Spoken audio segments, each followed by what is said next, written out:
கிருபைதான். தேவன் நம்மோடு கூட இந்த 2024 ஆண்டு முழுவதும் கர்த்தர் நம்மோடு கூட இருந்தார். யார் கூட எல்லாம் இருந்தார் ஆண்டவர்? யார் கூட எல்லாம் இருந்தார்? தேவன் எல்லாரோடு கூட இந்த வருஷம் முழுவதும் இருந்திருக்கிறார். ஆமென். இந்த காலவெளியில கூட நாம் எல்லாருமே ஊழியர் செய்கிற கர்த்தருடைய ஊழியர்களா இருக்கிறோம், ஊழியக்காரிகளா இருக்கிறோம். அதனால இங்கே இப்பொழுது நாம் கேட்க போகிற ஒரு வார்த்தைகள்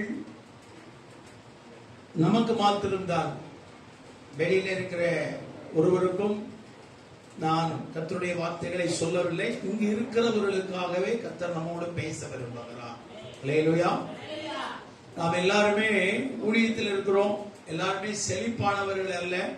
சில நஷ்டத்தில் இருக்கிறோம், சில கஷ்டத்தில் இருக்கிறோம், சில உபத்திரத்தில் இருப்போம், சில வேதனையில் இருப்போம், சில இல்லாமையில இருந்தாலும் நாம் சாதாரணமானவர்கள் அல்ல.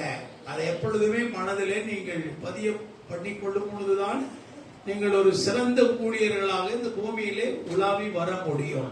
இல்லையா? ஆகாரம் இல்லாம இருக்கலாம், சாப்பாடு இல்லாம இருக்கலாம், பணம் இல்லாம இருக்கலாம், ஒரு பஸ்ல ஏறி இறங்குறது கூட பணம் இல்லாம இருக்கலாம், ஒரு 100 ரூபாய்க்கு பெட்ரோல் போட்டு போயிட்டு வர்றது கூட நம்மகிட்ட பணம் இல்லாம இருக்கலாம், 4 பேர் நமக்கு மேல இருக்கலாம், நம்ம கீழே இருக்கலாம், நம்மகிட்ட செல்வந்தமான ஒரு சூழ்நிலை இல்லாம இருந்தாலும் இந்த உலகத்துல ஊழியர்களுக்கு ஈடாக வேற எவரேனும் கிடையாது. அது எத்தனை பேர் ருசிக்கிறீங்கன்னு எனக்கு தெரியல. அல்லேலூயா. ஊழியர்களுக்கு ஈடானவர்கள் இந்த உலகத்திலே ஒருவருமே இருக்கிறதுக்கு வாய்ப்பு இல்லை. அது அந்த மனதில் நம்ம வைக்கும் பொழுதுதான் நாம் யார் என்று என்பதை நாம் அறியவும் பிறருக்கு அதை சொல்லவும் தேவனுடைய ஊழியத்தை செம்மையாய் செய்ய முடியும். அல்லேலூயா. அதனால நீங்க எல்லாருமே நான் தேவனுக்கு ஊழியம் செய்கிறேன் எண்ணத்தை கலட்டி வைக்காதீங்க. தேவனுக்கு ஊழியம் செய்கிறேன் என்ன தெரிஞ்சாதீங்க. கலட்டி வச்சிட்டீங்கன்னா நீங்க சாதாரண ஆளா ஆயிருவீங்க. ஆமென். எப்போ நான் நசரேயன் என்கிறதை கலட்டினானோ அப்பொழுதே சிம்சோன் யாராயிட்டான்? சாதாரண ஆளாயிட்டான்.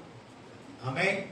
அதனால தேவனுடைய ஊழியர்கள் நான் யார், தேவனுடைய ஊழியத்தை செய்கிறதுனால நான் யார் என்பதை நீங்கள் அறிந்து கொண்டால் ஒரு நாள் நாம் பலவீனம் அடைகிறதுக்கு வாய்ப்பு இல்லை. அல்லேலூயா. 2 வசனத்தை வாசித்து நாம் இன்றைய வார்த்தைகளை கேட்டு சீக்கிரத்தில் முடிக்கலாம். எபிரேயருக்கு எழுதின நிருபம் 5வது அதிகாரம் எல்லாரும் எடுத்துக்கொள்வோம். எபிரேயருக்கு எழுதின நிருபம் 5வது அதிகாரம் 12, 13, 14 இந்த 3 வசனங்களை மாத்திரம் வாசிப்போம். எபிரேயருக்கு எழுதின நிருபம் 5வது அதிகாரம் 12, 13, 14 நான் வாசிக்கிறேனே. காலத்தை பார்த்தால் போதகராயிருக்க வேண்டிய உங்களுக்கு தேவனுடைய வாக்கியங்களின் மூல உபதேசங்களை மறுபடியும் உபதேசிக்க வேண்டியதாயிருக்கிறது. நீங்கள் பலமான ஆகாரத்தை அல்ல பாலை உண்ணத்தக்கவர்களானீர்கள். பால் உண்கிறவன் குழந்தையாயிருக்கிறபடினாலே நீதியின் வசனத்தில் பழக்கம் இல்லாதவனாயிருக்கிறான். பலமான ஆகாரமானது நன்மை தீமை இன்னதென்று பயிற்சியினால் பகுத்தறியத்தக்கதாக முயற்சி செய்யும் ஞானேந்திரியங்களுடையவர்களாகிய பூரண வயதுள்ளவர்களுக்கே தாகும். ஜெபிப்போமா? எங்கள் அன்புள்ள பிதாவே, தர்மையான கால வேளையில துதிக்கிறோம். இந்த கோயில்பட்டி வட்டாரங்களில் இருக்கிற எல்லா ஊழியங்களையும் ஆசீர்வதிக்கிறோம். எல்லா ஊழியர்களையும் நாங்கள் ஆசீர்வதிக்கிறோம். எல்லா ஊழியருடைய குடும்பங்களையும் ஆசீர்வதிக்கிறோம். இங்க இருக்கிறதான மனவாட்டி சபைகள், இந்த மனவாட்டி சபைகளில் இருக்கிற அங்கத்தினர்கள் எல்லாரையும் நாங்கள் ஆசீர்வதிக்கிறோம். எல்லாருடைய மகிமைக்கு பாத்திரவான்களாய் இருப்பதை நீர் விரும்புகிறீரப்பா. அதற்காக நமக்கு நன்றி. இந்த காலவேளையிலையும் ஊழியர்களாக ஊழியக்காரிகளாக எங்களை அழைத்துக் கொண்டு வந்து எங்களோடு பேச நீர் விரும்புகிறீர். இந்த வருஷ கடைசியிலே நாங்கள் எங்களை சற்று உள் நோக்கி பார்க்கிறது நல்லது என்று நீர் விரும்புகிறீர். நாங்கள் வெளியிலே பார்த்து பார்த்து பழகிவிட்டோம். எங்களை உள்ளே பார்க்கிறதை நீர் விரும்புகிறபடினாலே எங்களுடைய உள்ளான அனுபவத்தை சற்று பார்த்து எங்களை கொஞ்சம் பலப்படுத்திக் கொள்ள, எங்களை புது ஆண்டுகளுக்கு போகிறதற்கு முன்பதாக எங்களை இன்னும் உங்களுடைய சமூகத்திலே புதிதாக்கி கொள்ள எங்களோடு பேச நீர் விரும்புகிறேன். உங்களுடைய வார்த்தையின் வாயில் அருளி உங்களுடைய கரத்தின் நிழலினால் மறையும். இயேசுவின் நாமத்தில் பிதாவே, ஆமென். இந்த வசனத்தை தியானிக்க போறதில்லை. இந்த வசனம் முழுமையா தியானித்தா அது ரொம்ப கடுமையான ஒரு தேவனுடைய சத்தியங்கள் அதுல இருக்கிறது. நாம் இப்ப அதை தியானித்து நாம் அதனுடைய மேன்மையை ருசிக்கிறதை விட கர்த்தர் இன்னைக்கு என்ன பேச சொன்னார் என்பதை நான் உங்களுக்கு சொல்ல ஆசைப்படுகிறேன். உங்களுடைய வளர்ச்சியை நீங்கள் இந்த வருஷத்தின் முடிவிலே கண்டுபிடிக்கிறது நல்லது. என்னது?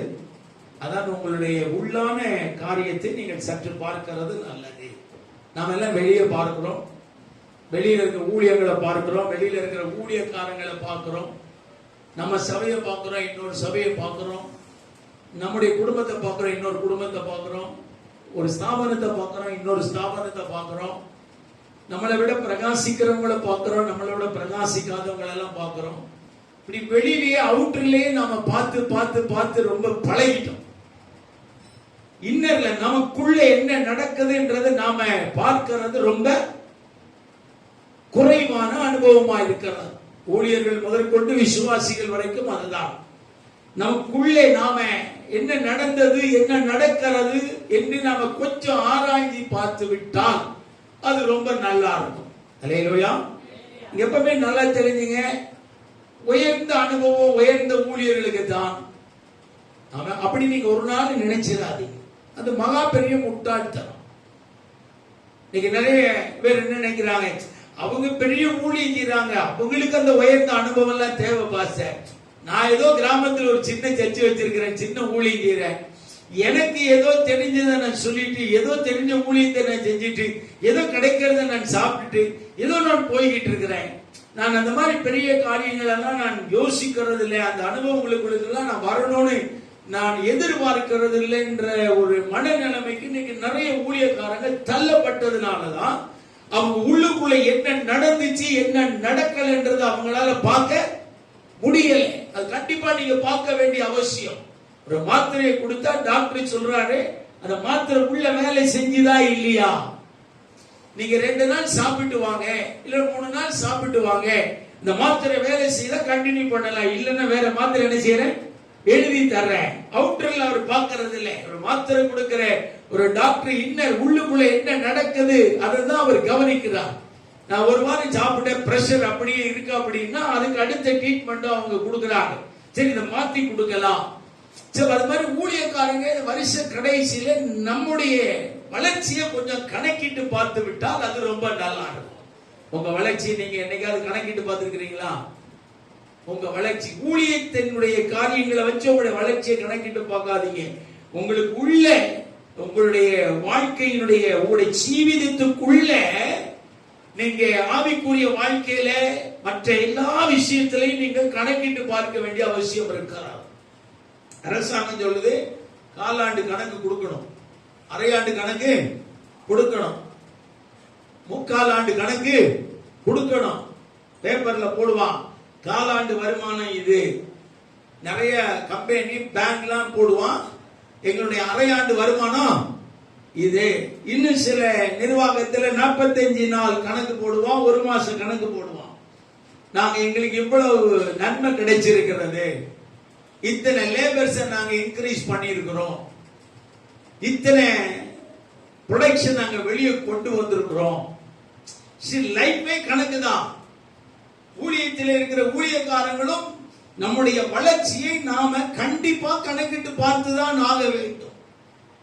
அவன் நீங்க உங்களுடைய வளர்ச்சியை நீங்க கணக்கிட ஆரம்பிச்சுட்டாதான் நீங்க பாலை உண்றீங்களா பலமுள்ள ஆகாரங்களை உண்றீங்களான்றது உங்களுக்கு தெரிய ஆரம்பிக்கும். நீங்க உங்களுடைய உள்ளுக்குள்ள உங்களுடைய வளர்ச்சியை நீங்க கணக்கிடும் பொழுதுதான் வசனத்துல பழக்கப்பட்டவங்களா பழக்கம் இல்லாதவங்களா என்பது கண்டுபிடிக்க முடியும். நீங்க உங்களுடைய வளர்ச்சியை கணக்கிடும் பொழுதுதான் நீங்க பூரணத்துக்கு வந்துட்டீங்களா முதிர்ச்சிக்கு வந்துட்டீங்களா இன்னும் குழந்தையா இருக்கிறீங்களான்றது உங்களுக்கு தெரிய ஆரம்பிக்கும். உங்க வளர்ச்சியை நீங்க கணக்கிடுறதுக்கு இன்னொருத்தருக்கு அனுமதி கொடுக்காதீங்க.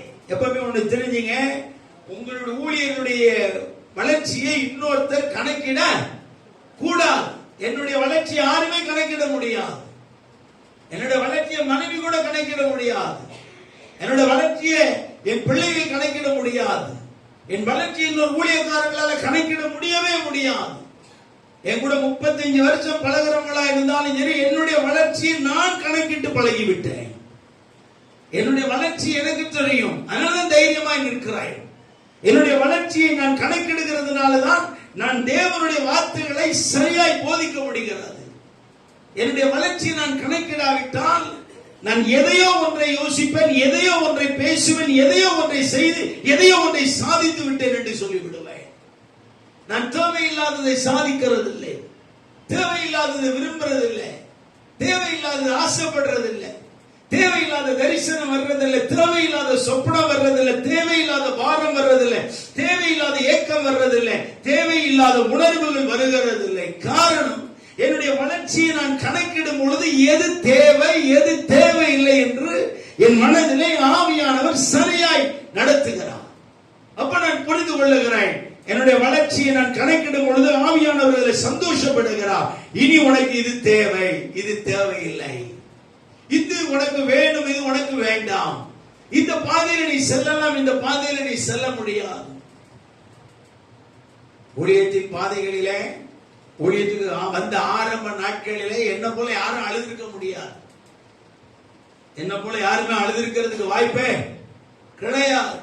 தெருக்களிலே அழுவேன், ரோடுகளிலே அழுவேன், இரவெல்லாம் அழுவேன், பகலெல்லாம் அழுவேன். அழுது அழுது அழுது ஒரு நாளைக்கு 8 மணி நேரம் ஜெபிப்பேன். பைபிள் காலேஜ் படிக்கிற காலத்திலேயே காலையில் 8 மணிக்கு பைபிள் காலேஜ் ஓபன் ஆயிரும். கிளாஸ் ஸ்டடி ஓபன் ஆயிட்டுனா சாயங்காலம் 4:20 வரைக்கும் கிளாஸ் நடந்துகிட்டு இருக்கும். அதுக்கப்புறம் ஈவினிங் ஒரு 2 hours ஸ்டடி நடக்கும். இதுக்கு இடையில இருக்கிற கேப்ல 8 மணி நேரம் ஜெபம் பண்ணுவேன். என்னால ஜெபம் பண்ணாம இருக்கவே முடியாது. அது ஐபிஎல் மருதமலை பக்கத்துல தான் பைபிள் காலேஜ். இந்த மருதமலைக்கு போறவங்க எல்லாம் பார்த்து அழுவேன். ஐயோ, ரோட்ல அழாத நாளே இருக்கா. ஆனால் என்னுடைய ஊழியத்திலே கர்த்தர் என்னுடைய வளர்ச்சியை ஒவ்வொரு விதமும் எனக்கு ஆராய்ந்து பார்க்க என்னை நடத்தின பின்புதான் நான் யார், நான் என்ன செய்ய வேண்டும் என்பதை நான் தெரிந்து கொண்டேன். அல்லேலூயா. அதுவரைக்கும் என்னுடைய அழுகை வேறு, என்னுடைய தரிசனம் வேறு, என்னுடைய சொப்பனம் வேறு, என்னுடைய பாரம் வேறு, என்னுடைய ஏக்கம் வேறு, என்னுடைய எதிர்பார்ப்பு எல்லாமே வித்தியாசமாயிருந்தது. என்னுடைய வளர்ச்சியை நான் கணக்கிடுவதற்கு கர்த்தர் எனக்கு கற்றுக் கொடுத்த பின்பு நான் எதற்கு அழ வேண்டும் என்று நான் தெரிந்து கொண்டேன்.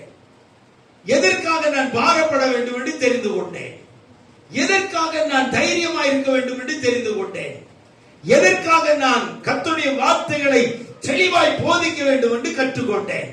என்னுடைய வளர்ச்சியை நான் கணக்கிடாத வரைக்கும் நான் செய்தது எல்லாமே அர்த்தம் இல்லாததா இருந்தது. ஊழியம் அர்த்தம் இல்லாதது, அழுகை அர்த்தம் இல்லாதது, பாரம் அர்த்தம் இல்லாதது, என்னுடைய ஏக்கம் அர்த்தம் இல்லாதது, என்னுடைய எதிர்பார்ப்பு அர்த்தம் இல்லாதது. எல்லாமே ஊழியத்தை சார்ந்தது, இயேசுவை சார்ந்தது, வசனத்தை சார்ந்ததுதான். ஆனால் ஆண்டவர் என்னோடு பேச ஆரம்பித்தார். உன்னுடைய வளர்ச்சியை நீ கணக்கிட ஆரம்பிக்கும் பொழுதுதான் நீ என்ன செய்ய வேண்டும், என்ன நடக்கிறது உனக்குள்ள என்பதை நீ அறிய முடியும் என்று கற்றுக் கொடுக்க ஆரம்பித்தார். அதற்கு பின்பு எல்லா விஷயத்திலுமே நான் ஒரு மனத்தெளிவுக்குள் வர ஆரம்பித்தேன், ஒரு நிதானத்துக்குள் வர ஆரம்பித்தேன். என்னை ஒரு இடத்துல நிற்க வேண்டும் என்று நான் நினைத்தேன். ஒரு இடத்துல நின்று தேவனை மகிமைப்படுத்த வேண்டும் என்று நினைத்தேன். எந்த இடத்துல நிக்கணும், எந்த அனுபவத்துல நிக்கணும், எதற்காக நிக்கணும், யாருக்காக நிக்கணும், நான் என்ன செய்யும்படி நிற்க வேண்டும் என்று நான் கொஞ்சம் கொஞ்சமாய் நான் சிந்திக்க ஆரம்பித்தேன். என்னுடைய எல்லை சுருங்க ஆரம்பித்தது. ஆனால் அது பலமாக ஆரம்பித்தது. எல்லை சுருங்க ஆரம்பித்ததால் என்ன ஆனாது, பலமுள்ளதாய் மாற ஆரம்பிச்சிருச்சு. அதனாலதான் ஆண்டவரே சொல்றார், இந்த கல்லின் மேல் மோதுகிறவன் நொறுங்கி போவான். நான் ஒரு பெரிய உருவம் கிடையாது, ஒரு பெரிய மினிஸ்ட்ரி கிடையாது, ஒரு பெரிய தலைவன் கிடையாது, ஒரு பெரிய அனுபவம் உள்ளவன் கிடையாது. ஆனால் நான் சிறியவன் தான், ஆனால் பலமுள்ளவனாய் இருக்கிறேன். காரணம், என்னுடைய வளர்ச்சியை நான் கண்டுபிடித்து விட்டேன். என்னுடைய வளர்ச்சியை நான் கணக்கிட ஆரம்பித்தேன். எத்தனை பேர் உங்க வளர்ச்சியை கணக்கிட்டு இருக்கிறீங்க? உங்களுக்கு அந்த மாதிரி அனுபவம் இருக்கா? ஊழியத்துல 30 வருஷம் ஊழிஞ்சீங்க, 40 வருஷம் ஊழிஞ்சீரும். உங்க வளர்ச்சியை நீங்க எப்ப கணக்கிடுங்கிறீங்களோ அப்பதான் அர்த்தம் உள்ள ஒரு வாழ்க்கை வாழ முடியும். உங்க வளர்ச்சியை நீங்க கணக்கிடலன்னு சொல்றா, நீங்க ஊழியம் செய்யலாம், ஆனா அதுல என்ன இருக்காது, அர்த்தம் இருக்காது. நீங்க 100 பண்டிகைகளுக்கு முன்பதாக போய் நீ முத்த போட்டுட்டு வந்துட்டு நான் இன்னைக்கு வசனத்தை விதைச்சிட்டே நீ சொன்னீங்கன்னா அதுல எந்த லாபமும் இருக்காது. நீங்க சொல்லலாம், இன்னைக்கு 1000 பேருக்கு நான் விதைத்து விட்டு வந்துட்டேன். ஆனா 1000 பன்றிகளுக்கு நீங்கள் விதைத்து விட்டு வந்துட்டு நான் இன்னைக்கு 1000 பேருக்கு நான் வசனத்தை விதைத்தேன் என்று சொன்னால் அது என்ன இல்ல, என்ன இல்ல, அர்த்தமில்லாத ஊழியம். நீங்கள் போதித்தது 1000 பேருக்கு தான். அதற்காக உபவாசித்தீங்க, அதுக்காக அழுதீங்க, அதுக்காக ஜெபம் பண்ணீங்க, அதுக்காக வேத வசனத்தை தியானம் பண்ணீங்க, அதற்காக தேவனுடைய உதவியை கேட்டீங்க, அதுக்காக ஒரு இடத்தை ஆயத்தப்பட்டீங்க, அதுக்காக ஒரு புல்பீட் ரெடி ஆச்சு, அதுக்காக நீங்க பல பிரயாசம் பண்ணி இருக்கிறீங்க. ஆனால் விதைத்தது எத்தனை பேருக்கு? 1000 பேருக்கு. ஆனால் அந்த 1000 பேர் யாரு? பன்றிகள். பன்றிகளுக்கு நீங்கள் விதைத்து விட்டு நான் ஒரு பெரிய ஊழியத்தை செய்தேன் என்று சொல்லிவிட முடியாது. நான் பெரிய தலைவனாயிட்டேன் என்று சொல்ல முடியாது. உங்களுடைய வளர்ச்சியை நீங்கள் கணக்கிடும் பொழுது அர்த்தமில்லாத ஒன்றையும் உங்களால் செய்ய முடியாது. அல்லேலூயா, அல்லேலூயா. இந்த அனுபவம் எல்லாம் போதிக்கப்படுறது இல்லை, ஆனா இந்த அனுபவம் தேவை. இந்த அனுபவத்துக்குள்ளே சபை வரணும், ஊழியக்காரர் வரணும், ஊழியக்காரி வரணும், ஊழியம் வரணும். அப்பதான் அந்த நிர்வாகமே நல்லா இருக்கும். கணக்கே பார்க்காத ஒரு நிர்வாகம் நல்லா இருக்குமா? ஒரு மல்லிகை கடை வச்சிருக்கிறான், 6 மாசத்துக்கு ஒரு முறை கணக்கு பார்க்கிறான், 1 வருஷத்துக்கு ஒரு முறை கணக்கு பார்க்கிறான். கொஞ்சம் குழப்பம் வந்துச்சுன்னா 3 மாசத்துக்கு ஒரு முறை கணக்கு பார்க்கிறான். அப்படியே போய் போய் இப்ப டெய்லி கணக்கு பார்க்கிற மாதிரி வந்துச்சு. 100 அமான் சோப்பு ஷோகேஸ்ல இருக்கு, நைட்டே டாலி பண்றான். அங்க எத்தனை இருக்கு? 100ல 40 தான் இருக்கு. அப்ப இங்க மிஷின் சொல்லுது 60 வித்து இருக்கு. ரைட். சாதாரண சோப்பு தானே, சாதாரண தோரம் பருப்பு கிலோ கணக்கில் இருக்கு, அவ்வளவு தானே, சக்கரை தானே. ஆனால் அதையும் கணக்கு பார்க்க அவன் ஆரம்பித்து விட்டால் அங்கே ஒரு அர்த்தம் இல்லாத ஒரு திருடன் உள்ளே நுழைய முடியாது, ஏமாற்றுபவன் நுழைய முடியாது, அங்கே ஒரு பொருளும் வீணாகாது, அங்கே ஒரு நஷ்டம் என்பதற்கு வாய்ப்பே கிடையாது. முதலாளி கேட்பார், 60 ஹார்லிக்ஸ் இருந்துச்சு, 30 ஹார்லிக்ஸ் வித்திருக்கு, 29 ஹார்லிக்ஸ் தான் இருக்கு, ஒரு ஹார்லிக்ஸ் பாட்டில் எங்க காணும்? அப்பதான் அந்த தப்பு அங்க கண்டுபிடிக்க முடியும். எல்லாத்தையும் கேட்கும் போது சொல்லுவான், அண்ணாச்சி அது நான் அதை எடுக்கும் போது இது கீழே விழுந்துருச்சு, அது உடைஞ்சிருச்சு, நான் ஓரமா தூக்கி வச்சிருக்கிறேன். அவன் சரி, எஜமான் அவனை மறுபடி கண்டித்து விடுகிறான். இன்னொரு முறை நீ ஹார்லிக்ஸ் பாட்டில் உடைச்சிட்டா உன்னுடைய சம்பள கணக்குல நான் எழுதுவேன்னு சொன்ன உடனே அடுத்த நாள் அந்த ஹார்லிக்ஸ் பாட்டில் உடையிறது இல்லையே. கணக்கீடு ரொம்ப முக்கியம். லாபத்தை மாத்திரம் பாத்திரக்கூடாது. இன்னைக்கு வியாபாரம் ஆச்சு, 30 பாட்டில் ஹார்லிக்ஸ் 80 அமான் சோப்பு வித்திருக்கு, ஓனருக்கு 10,000 ரூபாய், வித்ததுல 3,000 ரூபாய் கிடைச்சிருக்கு. அதை மாத்திரம் அவன் பார்த்துட்டான்னா அவன் அர்த்தம் இல்லாத எஜமான். நாமெல்லாம் எதைதான் பார்க்கிறோம்? நாமெல்லாம் எதைதான் பார்க்கிறோம்? லாபத்தை மாத்திரம் தான் ஊழியம் போய்கிட்டு இருக்கு. அதுல எவ்வளவு ஊழியம் அர்த்தம் இல்லாத ஊழியக்காரங்க இருக்கிறாங்க, அர்த்தம் உள்ள ஊழியம் எவ்வளவு இருக்கு யாரும் நிராணிக்க முடியல. ஆண்டவருக்கு லாபம் தேவையில்லை, சித்தம் நடக்கணும். ஆண்டவருக்கு லாபம் தேவையே இல்ல, ஆண்டவருக்கு பிதாவின் சித்தம் நிறைவேறணும். அதுல ரொம்ப கவனமா இருப்பார். இன்னைக்கு முதலாளித்துவம் வந்துருச்சு ஊழியத்துக்குள்ள. சின்ன சபை பாசு கூட முதலாளித்துவத்தை தான் மினிஸ்ட்ரியில நீங்களும் நானும் காட்டுறோம். ஆமென். முதலாளித்துவத்தை மினிஸ்ட்ரியில காட்டாதீங்க, அது பெரிய ஆபத்துல போய் வந்துடும். இன்னைக்கு பெந்தேகோஸ்து ஊழியம் ஒரு கேள்விக்குறியானதுக்கு காரணமே முதலாளித்துவம் உள்ள நுழைஞ்சிருச்சு. ஆமென். லாப கணக்கு பார்க்கிற முதலாளித்துவம் உள்ள வந்த உடனே அந்த லாபத்துக்கு என்ன ப்ராஜெக்ட் போடலாம்னு யோசிக்கிறாங்க. உள்ளான ஒரு வளர்ச்சியை அவர்கள் யோசிக்கிறதில்லை. ஆனா பவுல் இங்கே சொல்றாரு, நீ உள்ள பால் குடிக்கிற மனதில் இருக்கிறியப்பா. காலத்தை பார்த்து அவனுக்கு 50 வயசு ஆயிடுச்சு, கல்யாணம் பண்ணி 4 பிள்ளை பெத்துட்ட, இன்னும் நீ உன்னுடைய உள்ளான கணிப்பு உள்ளான கணக்கு பால் குடிக்கிற அனுபவத்தில் தானே இருக்கிற. ஆமென், ஆமென். சரி, நேற்று நானும் பாஸ்டர் பிராங்க்லினும் ட்ரெயின்ல வரும்போது ஒன்று பேசணும். சில பாஸ்டர்ஸ் 50 வருஷம் ஒரே மாதிரி பிரசங்கம் பண்ணிட்டு இருக்கிறாங்க சபையில. ஒரே மாதிரி பிரசங்கம். அந்த பிரசங்கத்துல எந்த ஏத்தமும் இறக்கமும் இருக்கவே இருக்கிறது ஒரே லெவல். சரி, அப்படியே போய் அதிலே மாட்டிக்கிட கூடாதுன்னு சொல்லிட்டு இப்ப கூடுதலா ஒரு ஐடியா. இப்ப என்னன்னா, வருஷத்துக்கு ஒரு தலைப்பு. வருஷத்துக்கு அது சின்ன சபையில இருந்து பெரிய சபை வரைக்கும் வருஷத்துக்கு ஒரு தலைப்பு. ஆசீர்வாதம். நீங்க வருஷத்துக்கு ஒரு தலைப்பு போட்டுட்டா நீங்க வார வாரம் பிரசங்கம் எடுக்கிறதுக்கு தியானிக்க வேண்டிய அவசியம் ஊழியக்காரங்களுக்கு அது ஒரு லெகுவா மாறிடுது. வாரம் வாரம் பிரசங்கம் எடுக்கணும்னா அது பெரிய டென்ஷன். ஒரு ஊழியர் மீட்டிங்ல பிரசங்கம் பண்ணிட்டு இன்னொரு ஊழியர் மீட்டிங்ல பிரசங்கம் பண்றதுக்குள்ள நான் பிரசங்கம் ஆண்டவற்றை வாங்குறதுக்குள்ள நான் படுற பாடு 10 குழந்தை பெற்றுருவேன். 10 குழந்தை பெக்கிற மாதிரி பிரயாசப்பட்டாதான் ஒரு பிரசங்கமே ஆண்டவர்கிட்ட கிடைக்குது. லீடர்ஸ் இன்னைக்கு உள்ள வளர்ச்சியை கண்டுபிடிக்க முடியாதனால வெளியில அவங்களுடைய அர்த்தம் இல்லாத பிரசங்கம், அர்த்தம் இல்லாத பேச்சு, அர்த்தம் இல்லாத தரிசனம், அர்த்தம் இல்லாத சொப்பனம், அர்த்தம் இல்லாத ஏக்கம், அர்த்தம் இல்லாத கண்ணீர். எதற்கையா? எந்த லாபத்தை நோக்கி நாம் ஓடுறோம்? வேண்டாம். லாப கணக்கு தேவன் பார்க்கணுமே தவிர நம்ம பார்க்க கூடாது. நம்முடைய உள்ளான கணக்கை தான் பார்க்கணும். அல்லேலூயா. நம்முடைய ஆவிக்குரிய கணக்கை நீங்க கொஞ்சம் யோசித்து பாருங்க.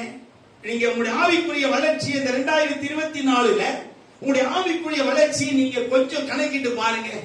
நீங்க 2024 புறப்படும் போது எப்படி இருந்தீங்க? 2024 முடியும் போது உங்களுடைய ஆவிக்குரிய வளர்ச்சி உங்களுக்குள்ள எப்படி இருக்கு? உங்களுடைய ஜெப ஜீவிதம் எப்படி இருக்கு? உங்களுடைய ஆவிக்குரிய மறுரூப அனுபவம் எப்படி இருக்கு? மகிமையின் மேல் மகிமை அடைகிற அனுபவம் எப்படி இருந்தது? நிறைய விஷயங்களை சொல்லலாம். எந்த விஷயத்துல குணப்பட்டிருக்கிறீங்க? எந்த விஷயத்துல சாட்சியா நிக்க பிரயாசப்பட்டீங்க? எந்த விஷயத்துல நீங்க கர்த்தரோடு வாழ்றதுல நெருங்கி போயிருக்கிறீங்க? எந்த விஷயத்துல உங்களுடைய ஜீவிதங்களிலே மாற்றம் வந்திருக்கிறது? எந்த பேச்சில் எவ்வளவு மாற்றம் வந்திருக்கிறது? பார்வையில் எவ்வளவு மாற்றம் வந்திருக்கிறது? யோசனையில் எவ்வளவு மாற்றம் வந்திருக்கிறது? சிந்தையில் எவ்வளவு மாற்றம் வந்திருக்கிறது? வார்த்தையில் எவ்வளவு மாற்றம் வருகிறது? பிறரோடு பழகிறதுல எவ்வளவு மாற்றம் வந்திருக்கிறது? உங்களுடைய ஆவிக்குரிய ஜீவிதத்தினுடைய வளர்ச்சியை நீங்க கண்டிப்பா ஒவ்வொரு வருஷமும் நீங்கள் கணக்கிட்டு பார்த்தால்தான் அடுத்த வருஷம் ஒரு நல்ல வருஷத்தை சந்திக்க முடியும், நல்ல ஊழியத்தை செய்ய முடியும், நல்ல எஜமானை பார்க்க முடியும். உங்களுடைய ஆவிக்குரிய வளர்ச்சியை கணக்கிடாததனால்தான் பெந்தேகோஸ்தே ஊழியங்கள் இன்னைக்கு கேள்விக்குறியா இருக்கிறார். ஊழிய வளர்ச்சி தேவையில்லை.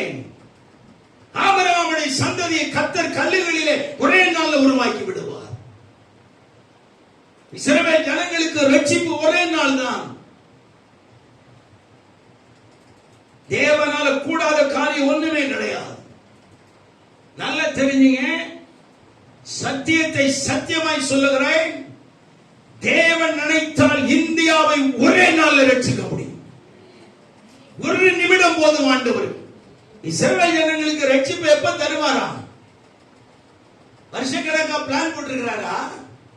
செத்த இஸ்ரவேலர்கள், சாகாத இஸ்ரவேலன்.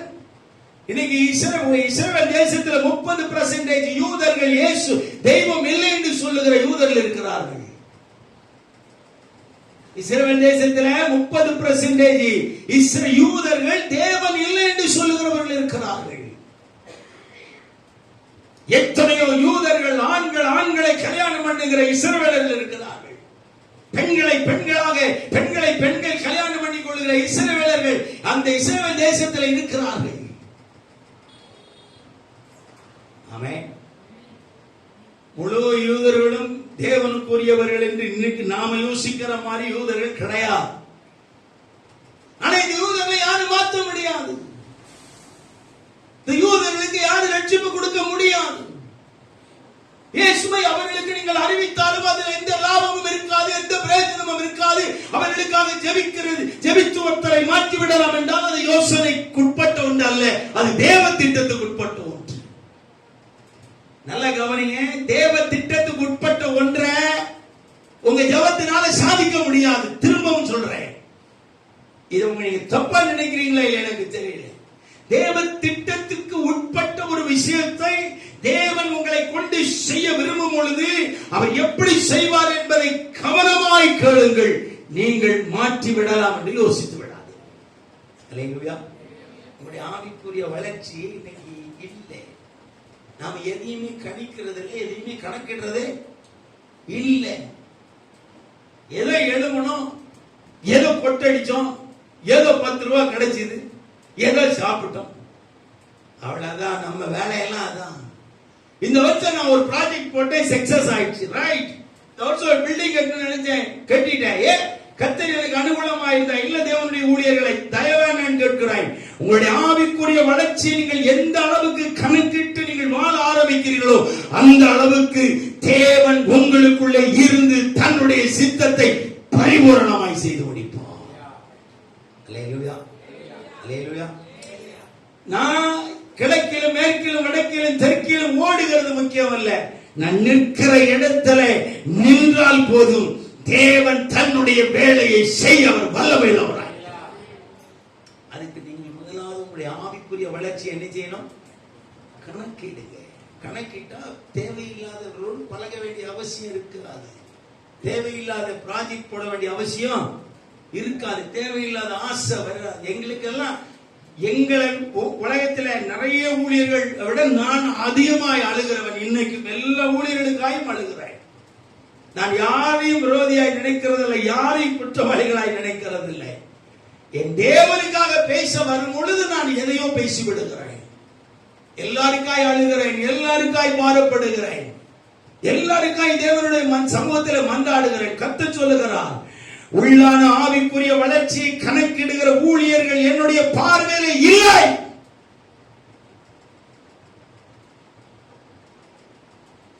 உங்களுடைய ஆவிக்குரிய வளர்ச்சியை கணக்கு பண்ணுங்க.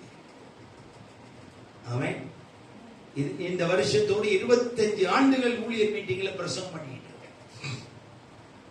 என்னோட 2000 பேச ஆரம்பிச்ச ஊழியக்காரர்களுக்கு இன்றையோடு சேர்ந்து 25 ஆண்டுகள் பாஸ்டர்ஸ் மீட்டிங்ல பிரசங்கம் பண்ணிட்டு இருக்கேன். குறைஞ்சது வருஷத்துக்கு 40 மீட்டிங் பிரசங்கம் பண்ணியிருக்கேன். கர்த்தர் கூட இருக்கிறார், அவர் வசனம் தரார், செயல்படுறார். ரொம்ப அறக்க பறக்க ஓடுறது இல்லை. ஒருத்தர் கடல் கடந்து கூப்பிடுறார், நான் சொல்லிடுவேன், வசனம் வருது பாஸ்டர், நீங்க அதை கேட்டுங்க, நான் வரணும்னு அவசியமே கிடையாது. இல்ல எங்க சபைக்கு நீங்க வந்தா போதுமே, வசனம் வருது இல்லையா, அதனாலதான் நான் உங்களுக்கு அறிமுகமானேன். அதை அப்படியே ஃபாலோ பண்ணுங்க, அதை அப்படியே உங்க சபையில பிளே பண்ணுங்க, அப்படியே மற்ற ஊழியக்காரர்களுக்கு சொல்லுங்க. அது பெரிய ஆசீர்வாதம். எனக்கு முக்கியமே ஆண்டவர் கற்றுக் கொடுத்தது, உன்னுடைய ஆவிக்குரிய வளர்ச்சியை கணக்கிட்டு வாழ்ந்து பழகு. அப்படி என்னுடைய ஆவிக்குரிய வளர்ச்சியை ஒவ்வொரு ஊழியர்களும் கணக்கிட்டால் உங்களுடைய சபை எப்படி இருக்கும்? நஷ்டம் வருமா? ஒரு ஹார்லிக்ஸ் பாட்டில் உடையுமா? ஒரு கோல்கேட் பேஸ்ட கால்ல போட்டு மிதிப்பீங்களா? ஒரு சக்கரை ஒரு கோணி கிழிஞ்சிருக்கு, அதுல இருந்து கொட்டுதுன்னா அதை அப்படியே விட்டுருவீங்களா? ஏன்? நீங்க கணக்கு பாக்குறீங்க. நஷ்டம் வர விட மாட்டீங்க. சாத்தான் உள்ள வர மாட்டான், பிசாசு உள்ள வர மாட்டான். ஏன்னா இவன் கணக்கு பார்த்து வாழுகிறவன். இவனுடைய ஆவிக்குரிய ஜீவிதம் கணக்கு பார்க்கிறான், கவனமா இருக்கிறான். சாத்தானால உள்ள வர முடியாதுங்க. சாத்தானால உள்ள வரவே முடியாது. இந்த வேதத்தை கரங்களில வைத்து தெளிவாய் சொல்லுகிறேன். நீங்கள் கதவை திறக்காமல் சாத்தான் உள்ளே வருவது சாத்தியமே கிடையாது. அப்ப யோபு கதவை திறந்தானா? யோபுக்கு கர்த்தர் கதவை திறந்து கொடுத்தார். சாத்தானுடைய வீட்டுக்கு, சாத்தானுக்கு யோபுடைய வீட்டு கதவை திறந்து கொடுத்தது யாரு? யாரு? கர்த்தர் கதவை திறந்து கொடுத்தார். போடா, அவன் தோட்டத்துக்கு போ, அவன் வீட்டுக்கு போ, அவன் பிள்ளைங்க வீட்டுக்கு போ.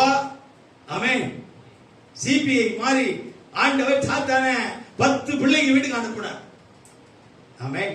ரைடு அனுப்புன மாதிரி எல்லா வீட்டுக்கு அனுப்புனார், எல்லா தோட்டத்துக்கு அனுப்புனார், எல்லா ஆடு மாடு மந்தைகள் மேல அனுப்புனார். எல்லாம் அழிஞ்சது. யோபு கதவை திறக்கவே இல்லை. ஏன்னா யோபு கதவை திறக்கிறதுக்கு வாய்ப்பே கிடையாது. அவன் தன்னுடைய ஆவிக்குரிய வளர்ச்சியை கணக்கிட்டு வாழுகிறான். தன் பிள்ளைகள் தன் வீட்டுக்கு வந்து சாப்பிட்டு கடந்து போகும்போதும் என் பிள்ளைகள் பாவம் செய்திருப்பார்களோ? எந்த பிள்ளை பாவம் செய்ததாய் அவன் சொல்லவில்லை. என் பிள்ளைகள் பாவம் செய்திருப்பார்களோ என்று அவன் யோசித்து ஒவ்வொரு பிள்ளைகளுக்கும் பலி செலுத்தி அவர்களை பரிசுத்தம் பண்ணி அவர்களை சுத்தம் பண்ணி அவர்களுடைய வீட்டுக்கு அனுப்புகிறான். அவன் தன் குடும்பத்தின் ஆவிக்குரிய வளர்ச்சியை அவன் கணக்கிட்டு பார்த்ததுனால அவனுடைய வீட்டுக்கு தேவன் கதவை திறந்து சாத்தான் அனுப்புகிறானே தவிர சாத்தானால் யோபுடைய வீட்டு கதவை பார்க்கவும் முடியவில்லை.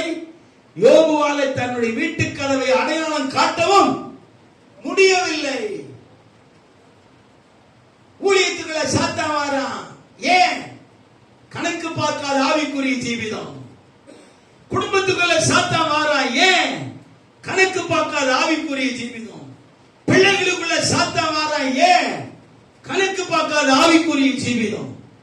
ஆவிக்குரிய ஜீவிதம் சரியா இருந்தா உங்க வீட்டுக்குள்ள சாத்தான வர மாட்டான், உலகமும் வராதுங்க, பாவமே வராதுங்க. நான் சாட்சியா சொல்றேன், பாவம் வராது, பாவம் செய்ய முடியாது, பாவத்தை சிந்திக்க முடியாது. ஏன்னா அந்த பாவத்துக்கு தெரியும் இவன் தன் ஆவிக்குரிய வளர்ச்சியை கணக்கெடுக்கிறவன், இவனிடத்தில் நான் சடிதியாய் போய்விட முடியாது, சடிதியாய் அவனை முட்டாளாக்க முடியாது, சடிதியாய் அவனை கோமாளியாக்க முடியாது, சடிதியாய் அவனை பலவீனப்படுத்த முடியாது. தன்னுடைய ஆவிக்குரிய வளர்ச்சியை கணக்கெடுக்கிறவனாய் இருக்கிறான். இங்க எத்தனை பேர் அப்படி இருக்கிறீங்க?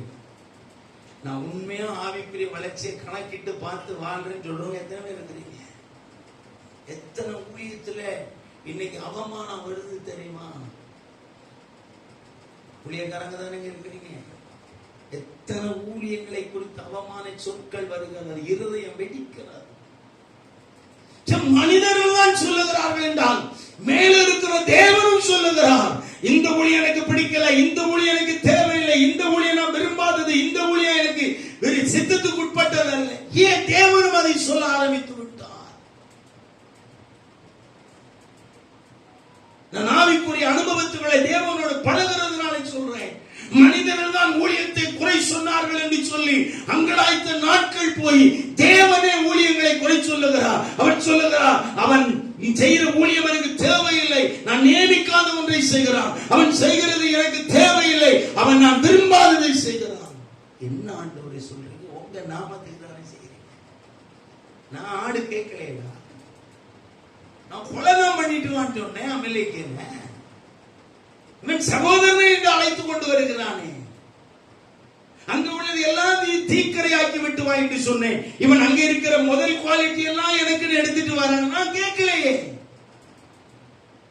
சவுல் காலத்திலேயே சவுளுடைய ஊழியத்தை குறை பேசினவர் தேவன் ஒருவர் தான். மனிதர்கள் ஊழியங்களை குறை பேசுகிற காலம் போய் தேவன் ஊழியங்களை குறை சொல்லுகிற காலத்து வந்துவிட்டது. காரணம், ஆவிக்குரிய உள்ளான ஆவிக்குரிய ஜீவிதத்தை கணக்கெடுக்கிற ஆட்கள் இப்ப ரொம்ப குறைஞ்சிட்டாங்க. தயவு செய்து சொல்றேன், இந்த வருஷம் கடைசி ஆவிக்குரிய உள்ளான ஆவிக்குரிய ஜீவிதத்தை கொஞ்சம் கணக்கு பண்ணு. அல்லேலூயா. நான் முன்பை விட கொஞ்சம் நல்லா தைராக்கியமா இருக்கிறேன், தோத்திரம். முன்பை விட நான் கொஞ்சம் ஸ்ட்ராங்கா இருக்கிறேன், தோத்திரம். முன்பை விட என் ஜெபம் பிரயோஜனமா மாறி இருக்கு. நான் 10 மணி நேரம் ஜெபம் பண்ணேன். நான் 10 மணி நேரம் ஜெபம் பண்ணத கர்த்தர் கேட்டு ஒரு காரியங்களை செஞ்சார். நீ ஒரு நிமிஷம் ஜெபம் பண்ணா கர்த்தர் ஒரு காரியம் செய்கிறார். ஆவிக்குரிய ஜீவிதம் வளர்ந்திருக்கு, ஆவிக்குரிய ஜீவிதம் வளர்ந்திருக்கு. ஆமென், ஆமென். நல்லா யோசித்து பாருங்க. அப்ப உங்களுடைய ஜெபத்துடைய குவாலிட்டி வளரணுமே. உங்களுடைய வேதவாசி, முன்பு நான் வேதத்தை வாசிப்பேன், இப்ப பைபிள் எடுத்தாலே வெளிப்பாடுகள் வசனத்தோடு கர்த்தர் பேச ஆரம்பிக்கிறார். என்னுடைய ஆவிக்குரிய ஜீவிதத்தில் ஒரு வளர்ச்சியை நான் பார்க்கிறேன். நான் வேதத்தை எடுப்பேன், ஒரு 1/2 மணி நேரம் வாசிப்பேன். அங்கே ஒரு தியானம் என்கிற ஒரு கோடு பிறக்கவில்லை என்று சொன்னால் நான் வருத்தத்தோடு இன்றைக்கும் வேதத்தை மூடுவேன். ஆண்டவரே சொல்லுவேன், இன்னைக்கு எனக்கு நீங்க ஏதாவது ஒரு ஆகாரம் தரலையே. நான் ஒரு புத்தகத்தை வாசித்தது போல வாசித்து விட்டேன். எனக்கு இன்னைக்கு வேதம் வாசித்ததுல என்ன இல்ல, திருப்தி இல்லைன்னு வேதத்தை மூடி விடுவேன். 2 டைரியில 2 பக்கமாவது நான் எழுதி ஆகணும்.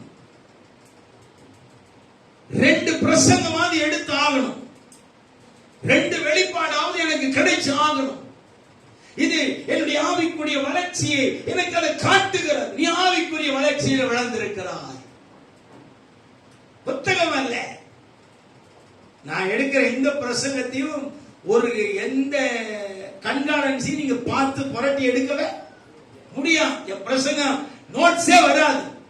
ஸ்பிரிச்சுவல் மெசேஜ் தான். அதுக்கு வசனம் தரதே ஆண்டவர் தான். தலைப்பு தந்து வசனம் தந்து எல்லாம் தரணும். இல்லைன்னா அந்த மீட்டிங் புல்பிட்ல ஏறுற வரைக்கும் நான் அவரோடு சஞ்சரிச்சுக்கிட்டு தான் இருப்பேன். ஏன்?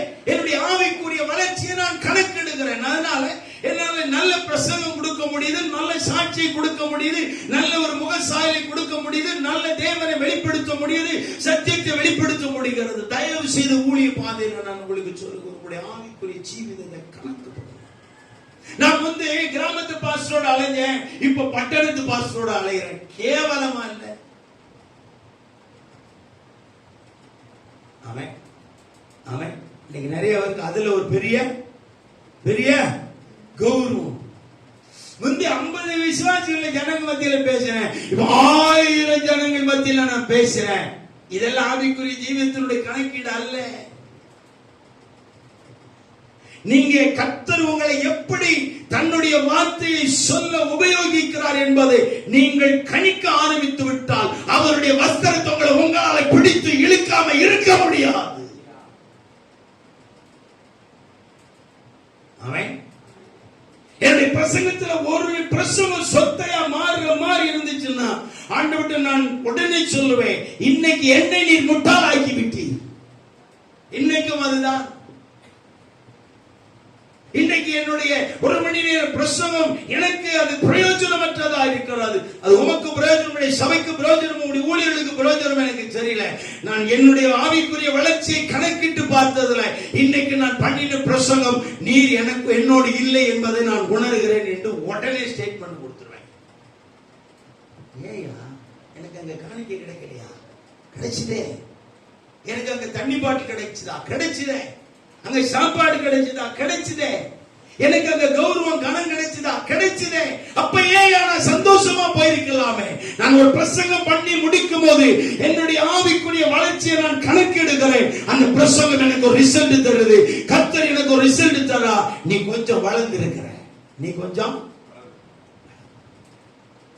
காணிக்கையே தராட்டா கூட நான் சந்தோஷமா போயிருவேன். ஏன்னா வளர்ச்சியை கண்டவர் அதுக்குரிய வஸ்திரத்தை தருவார்.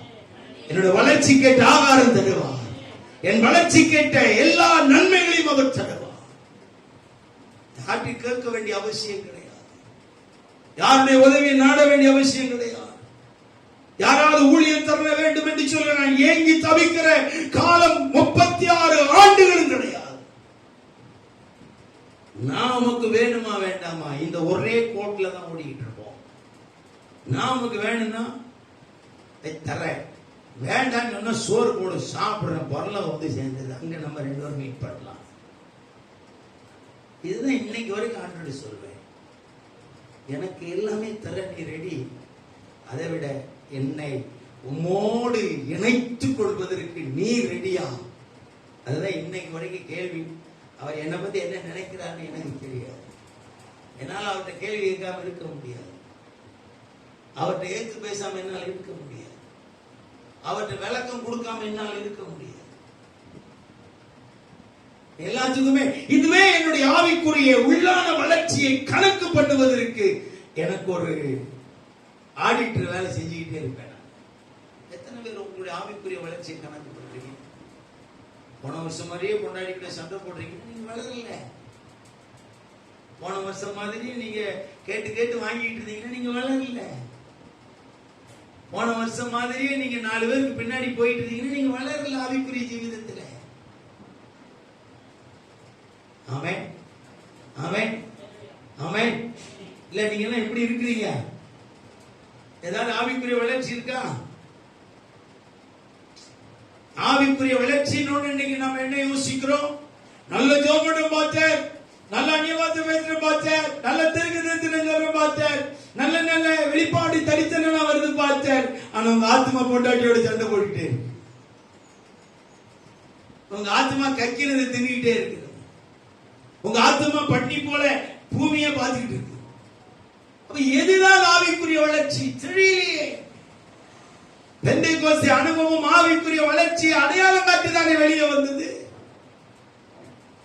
பெந்தேகோஸ்தே ஊழியம் ஆவிக்குரிய வளர்ச்சியை அடையாளம் காட்டிதான் வெளியே வந்தது. ஆட்சி சரியில்லை, சீர்த்தி சரியில்லை அப்படின்னு சொல்லி ஒரு பெண்டிகாஸ்ட் ஒரு மினிஸ்ட்ரியை வெளியே கொண்டு வந்தோம். அதுக்கு குவாலிட்டியை காமிச்சோம். நாங்க கை வச்சா பிசாசு ஓடுது, நாங்க ஜெபம் பண்ணா பிசாசு ஓடுது. இன்னைக்கு அவன் ஜெபம் பண்ணாலும் பிசாசு ஓட மாட்டேங்குது. எல்லாம் சமமாயிட்டான்.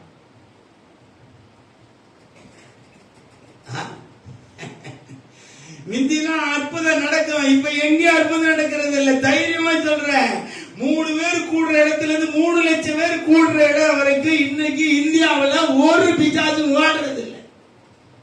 ஏன்னா அதுக்கு தெரியுது இந்த பையன்கிட்ட குவாலிட்டி இல்ல. நம்மள துரத்துற அளவுக்கு என்ன இல்ல, குவாலிட்டி இல்ல, போக மாட்டேன்னு சொல்லுது.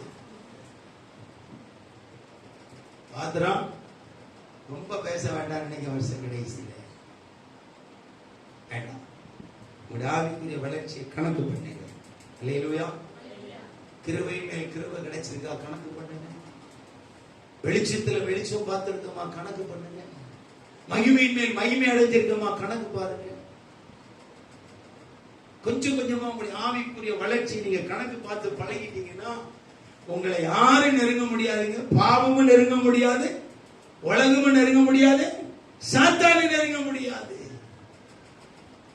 உங்க மனைவி உங்களுக்கு குழந்தையா இருப்பாங்க, நீங்க உங்க மனைவிக்கு குழந்தையா இருப்பீங்க. 2 பேரும் சேர்ந்து விளையாடுவீங்க, 2 பேரும் சேர்ந்து சாப்பிடுவீங்க, 2 பேரும் சேர்ந்து எல்லாம் பண்ணுவீங்க. உங்களுக்குள்ள வேற்றுமை இருக்காது. இன்னைக்கு அப்படி இல்ல. புருஷன் ஒரு கட்டில், பொண்டாட்டி ஒரு கட்டில். புருஷன் ஒரு ரூம்ல, பொண்டாட்டி ஒரு ரூம்ல. என்ன பார்த்தா சாப்பிட்டீங்களா, பார்த்தமா சாப்பிட்டாங்களா, அவன் எப்ப சாப்பிடுவான்னு எனக்கு தெரியாது பாஸ்டர். என்னது யாரு? வீட்டுக்குள்ள இருக்கிற மனைவி எப்ப சாப்பிடுவானே இவருக்கு தெரியாது. அந்த அளவுக்கு இவங்க ஆவிக்குரிய வளர்ச்சியை காட்டுறாங்க. பாச்சமாட்ட போய் பேச்சுவார்த்தை பாத்துங்க. அவரு காலையில போனாருங்க, எப்ப வருவாரோ அப்பதான் கதவை திறக்கும். எங்க போனாருன்னு சொல்றீங்க? அவரு கல்யாணம் பண்ணு சொல்றது இல்லைங்க. என்னது? அவர் எங்க போனாரு எங்க வாராருன்னு தெரியாது. இது என்ன குடும்பம் நடத்துறீங்க, என்ன உங்களுடைய ஆவிக்குரிய ஜீவிதம்? பாத்தா நீங்க ஒண்ணுன்னா கிண்டுறீங்கன்னா எல்லா குப்பையும் கொட்டிடுவேன். எங்க வீட்டுல நிறைய குப்பை. அவன் எங்களுடைய சின்ன வயசுல எங்களுடைய சொந்த ஊர்ல நாசிரியத்துல இருக்கிறோம். 2 கிரவுண்ட்ல வீடு, ஒரு கிரவுண்ட் வீடு, ஒரு கிரவுண்ட் தோட்டம். அப்போ பாத்ரூம்ல லெட்டின்லாம் தோட்டத்துக்குள்ளதான் இருக்கும், வீட்டுக்குள்ள இருக்காது. எங்க வீட்டுக்குள்ள இருந்தா ஒரு வாசல் வழியா வெளியே வந்து இன்னொரு வாசல் வழியா தோட்டத்துக்குள்ள போய் பாத்ரூம் போனோம். இந்த வீட்டுக்குள்ள இருந்து அங்க பாத்ரூம் போனா கூட யார்கிட்ட சொல்லிட்டு போனோம்?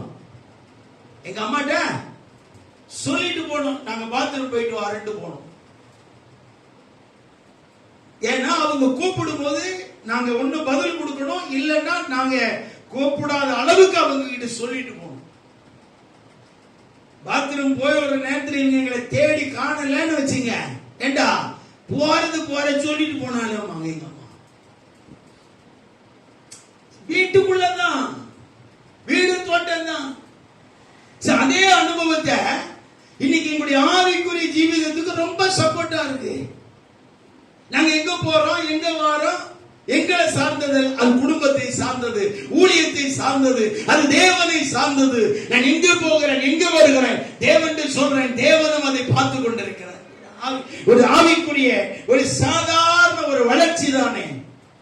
நீங்க அந்த ஆவிக்குரிய வளர்ச்சி இல்லையே. உங்க ஆவிக்குரிய வளர்ச்சி கணக்கு பாருங்க. இல்ல பாஸ்டர், எல்லாமே கரெக்டா தான் நாங்க போயிட்டு இருக்கோம். அப்படி ஒரு நாள் உங்களை நீங்க ஏமாத்திக்க வேண்டிய அவசியம் அல்லேலூயா, ஆமென். இந்த வருஷம் ஆவிக்குரிய கணக்கு போட்டா 30, 60, 100. நீங்க சிலருக்கு 30க்கு என்னது தரிகணம் தான் போடுது. 10, 20, 30 வர மாட்டேங்க. 30 வந்தாதான் அங்க கணக்கிலே போகும். ஏன்னா அவரே சொல்றார் 30, 60, 100. 30 போக மாட்டேங்க. வண்டி வாங்கி கொஞ்ச காலம் நல்லா ஓடிச்சு, இப்ப வண்டி மக்கார் ஆயிடுச்சு. எத்தனை கிலோமீட்டர் தருது புல்லட்?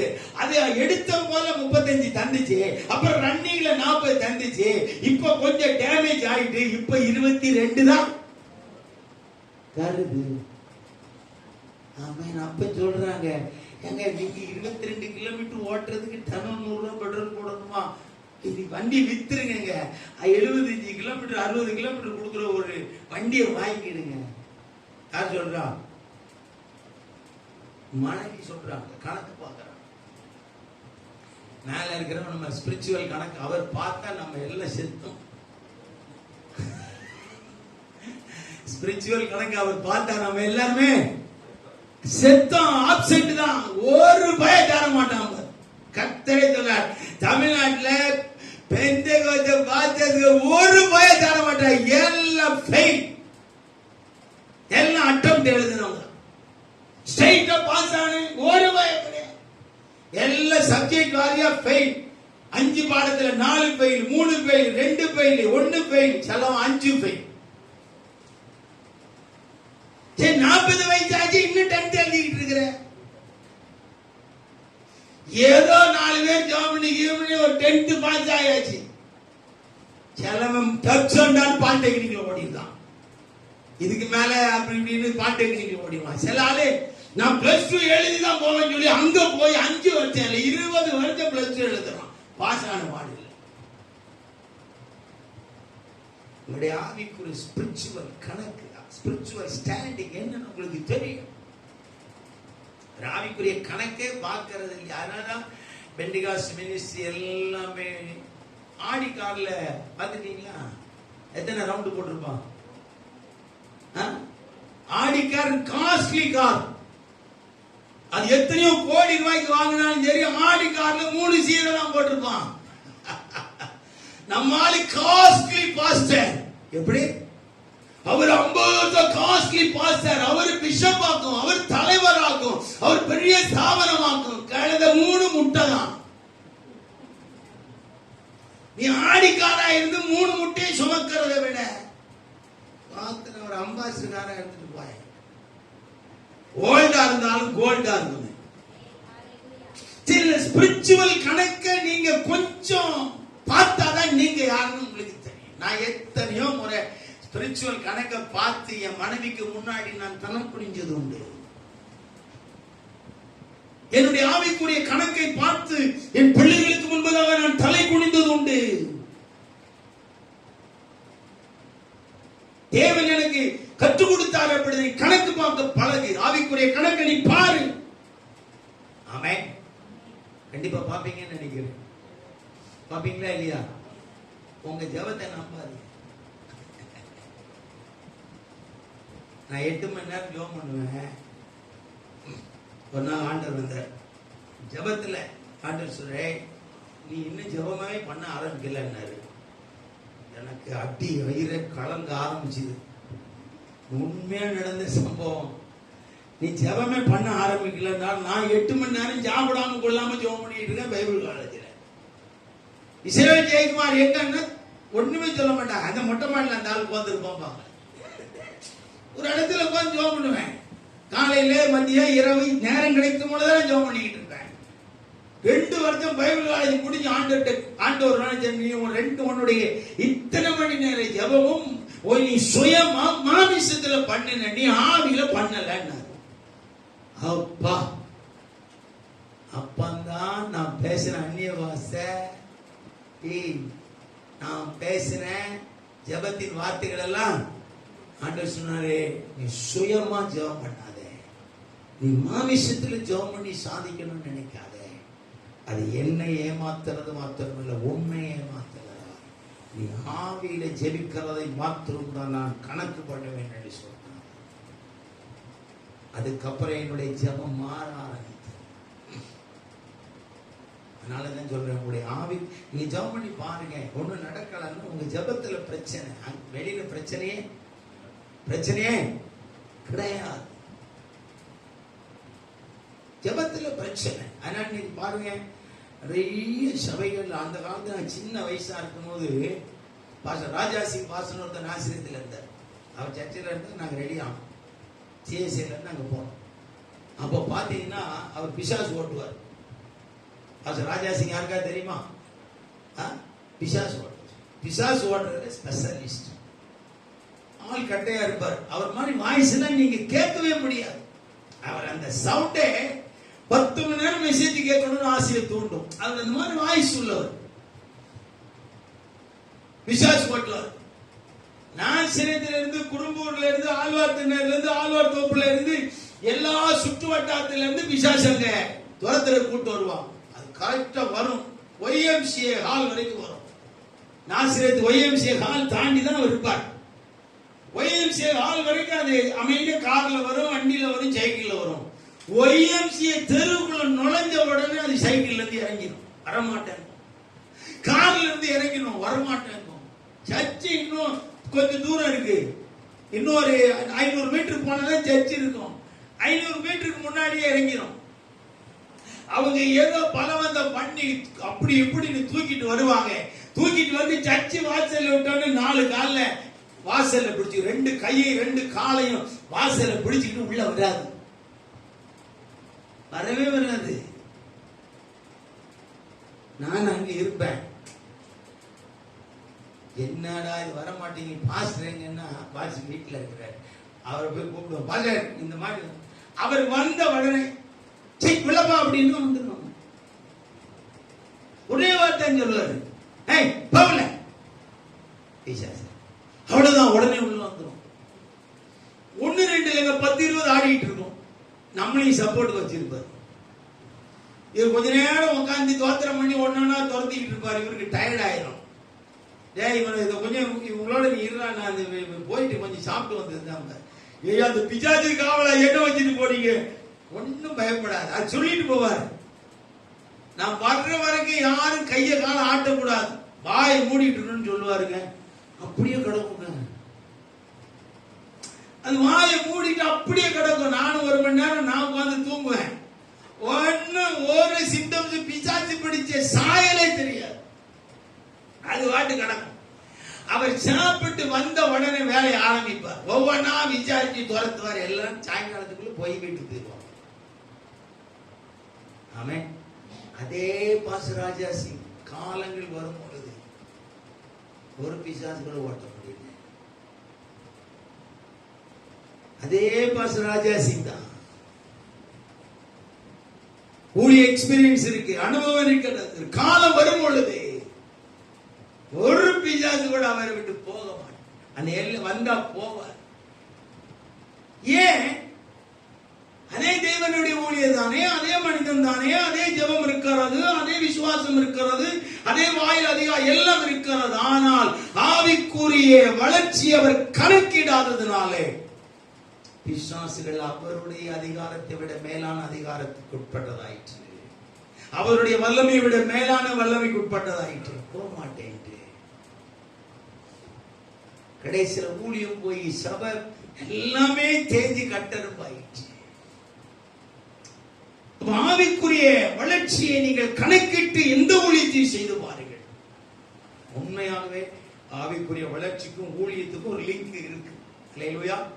முதலாவது ஆவிக்குரிய வளர்ச்சியை கணக்கிடுங்க. இரண்டாவது ஊழியத்தின் வளர்ச்சியை கணக்கிடுங்க. ஊழிய வளர்ச்சி. அல்லேலூயா. ஊழிய வளர்ச்சின்னு சொன்ன உடனே நாம நினைக்கிறோம், முன்பு பாஸ்டர் நான் ஒரு எல்லைக்குள்ளே இருந்தேன். இப்ப கோயில்பட்டியில இருக்க எல்லாருக்கும் என்ன தெரியும்? யார? கோயில்பட்டியில இருக்கிற எல்லாருக்கும் என்ன? இப்ப இதுதான் என்னது? ஊழிய வளர்ச்சி. இன்னும் சொல்ல போனா அந்த தூத்துக்குடி டிஸ்ட்ரிக்ட் எல்லாம் என்ன தெரியும்? இதுதான் என்னது? ஊழிய வளர்ச்சி. ஊழிய வளர்ச்சின்னா வேதத்துல நிறைய விஷயங்களை பார்க்கலாங்க. நீங்க செஞ்ச ஊழியத்தை இன்னொருத்தர் பின்பற்றி கர்த்தரை மகிமைப்படுத்துறாங்கன்னா அதுதான் ஊழிய வளர்ச்சி. அதனாலதான் எபிரேயர்ல பவுல் சொல்றார், உங்களை நடத்தின பரிசுத்தவான்களுடைய நடத்தின பாதைகளை நன்றாய் கவனித்து அதை நீங்கள் என்ன செய்யுங்க? பின்பற்றுங்கள். நீங்க யாரையாவது பின்பற்ற மாதிரி இருக்கிறாங்களா? நீங்க இருக்கிறீங்களா? உங்களை பின்பற்ற மாதிரி நீங்க எதையாவது ஊழியத்தை செய்றீங்களா? நீ பெரிய தலைவர்கள் ஒரு நாள் தோட்டம் வாங்கணும், எல்லாருக்கும் தோட்டம் வாங்கணும், தோத்திரம். ஒருத்தன் கட்டடம் கட்டினா எல்லாரும் கட்டடம் கட்டணும், தோத்திரம். ஒருத்தன் ஏசி போட்டா எல்லா சர்ச்சிலும் இப்ப ஏசி தான். ஆமென். ஒருத்தன் சர்ச்சில் ஏசி போட்டாச்சுங்க. சென்னையில பாத்தீங்கன்னா ஒரு சர்ச்சில் ஏசி போட்டாங்க அந்த காலத்துல. இப்போ ஏசி இல்லாத சபையே இல்ல. என்ன முட்டாள், இதான் ஊழியம். இந்த பாட்டு எவ்வளவு வைராக்கியமா கர்த்தருக்காக நின்னாரு, நாங்களும் நிப்போம்னு சொல்ற அளவுக்கு மாதிரியா யார் இருக்கிறா? ஊழிய வளர்ச்சியை கணக்கிடும் போது அதுதான் கணக்கிடும். நான் முன்பு இருந்தேன், இப்ப என்னை பின்பற்றி நிறைய பேர் கர்த்தரை மகிமைப்படுத்துறான், தோத்திரம். ஊழிய வளர்ச்சி என்பது அதுதான். நிறைய கான்பரன்ஸ் எல்லாம் நடத்தின பெரிய பெரிய தலைகள் இருக்கிறாங்க, நிறைய பேரை பாக்குறேன். அங்க போயிட்டு வர்றவங்களை பார்த்தா கருது அவன் எப்படி இருந்தானோ அப்படியே இருக்கிறான். ஏண்டா அவன் நடத்தினவனே எப்படி இருக்கிறான் அப்படியே தான் இருக்கிறான், நாங்களும் அப்படியே தான் இருக்கோம். நடத்தினவன் நல்லதானே நடத்தினான். அவன் ஆவிக்குரிய வளர்ச்சி கணக்கு இல்லாதவன், ஊழிய வளர்ச்சி கணக்கு இல்லாதவன், தோத்திரம். அல்லேலூயா. உங்களுடைய ஊழியத்தை பார்த்து இன்னொருத்தர் நானும் இவங்களை போல உண்மையா இருக்கணும்னு ஆசைப்படும். இவங்க சத்தியம் சொல்றத பார்த்தா இவங்களை போல நானும் சத்தியம் சொல்லணும்னு என்ன செய்யணும்? ஆசைப்படும். இவங்க வைராக்கியமா இருக்கிறத பார்த்தா நானும் வைராக்கியமா இருக்கணும்னு நினைச்சணும், ஆசைப்படணும். இதுதான் ஊழிய வளர்ச்சியை கணக்கிடுகிற அனுபவம். இன்னைக்கு அந்த மாதிரி ஏதாவது கணக்கீடு இருக்கா உங்ககிட்ட? இந்த பாஸ்டர் போல ஊழியத்தை செய்யணும், இந்த பாஸ்டர் போல சாகணும், இந்த பாஸ்டர் போல சாட்சியா இருக்கணும், இந்த பாஸ்டர் போல உண்மையா இருக்கணும், இந்த பாஸ்டர் போல உத்தமமா இருக்கணும். ஒரு சாமி வீட்டிலையும் யாரும் இப்படி சொல்றது இல்லை. அவர் நல்லா செஞ்சார், நல்லா செஞ்சார், நல்லா செஞ்சார். நீ என்னடா பண்ண போற? அவன் நல்லதான் பண்ணாரு, நீ என்ன பண்ண போற? அந்த காலத்துல இயேசு மாதிரி 12 அப்போஸ்தலர்கள் பின்பற்றினார்கள், 120 பேர் பின்பற்றினார்கள், 2 பேர் போறவங்களாம் பின்பற்றினாங்க. இன்னைக்கு நம்மளுடைய ஊழிய வளர்ச்சியே ஆத்துமாக்களை உருவாக்குறதையோ சபை கட்டுறதையோ பில்டிங் கட்டுறதையோ அல்ல. நீங்க செத்தாலும் உங்களால விதைக்கப்பட்ட விதைகள் பூமியில வளரும். நீங்க செத்தாலும் உங்க மூலமா விதைக்கப்பட்ட விதை என்ன செய்யணும்? வளர்ந்து மரமா மாறணும். ஆமென், ஆமென். நிறைய ஊழியர்களை குறித்தெல்லாம் நான் யோசிக்கிறதை விட தேவன் எனக்கு சொல்லுகிறதும் அவங்க சபைக்குள்ள இருக்கிறவங்க என்னோட பிரசங்கத்தை கேட்டுட்டு பேசும்போது அவங்க சொல்றதையும் பார்த்தா மாதிரியான ஊழிய வளர்ச்சியை இப்ப அது கணக்கிட முடியாமல் போய்விடும். உங்க ஊழிய வளர்ச்சியை கணக்கிட்டு பாருங்க. தேவைக்கேற்ற ஊழியம் செய்யாதீங்க, அது ஊழியமே கிடையாது. உங்க தேவைக்காக நீங்க ஊழியம் செய்தீங்கன்னா அது ஊழியம் கிடையாது, அது அட்டூழியம். தீர்க்க தரிசனமாய் கர்த்தருடைய வார்த்தை எச்சரிப்போடு வருஷ கடைசியிலே கர்த்தர் சொல்றார், உங்க தேவைக்காக நீங்க ஊழியம் செய்வீங்கன்னா அந்த ஊழியம் தேவனுடைய கணக்குல வரவே வராது. ஆமென்.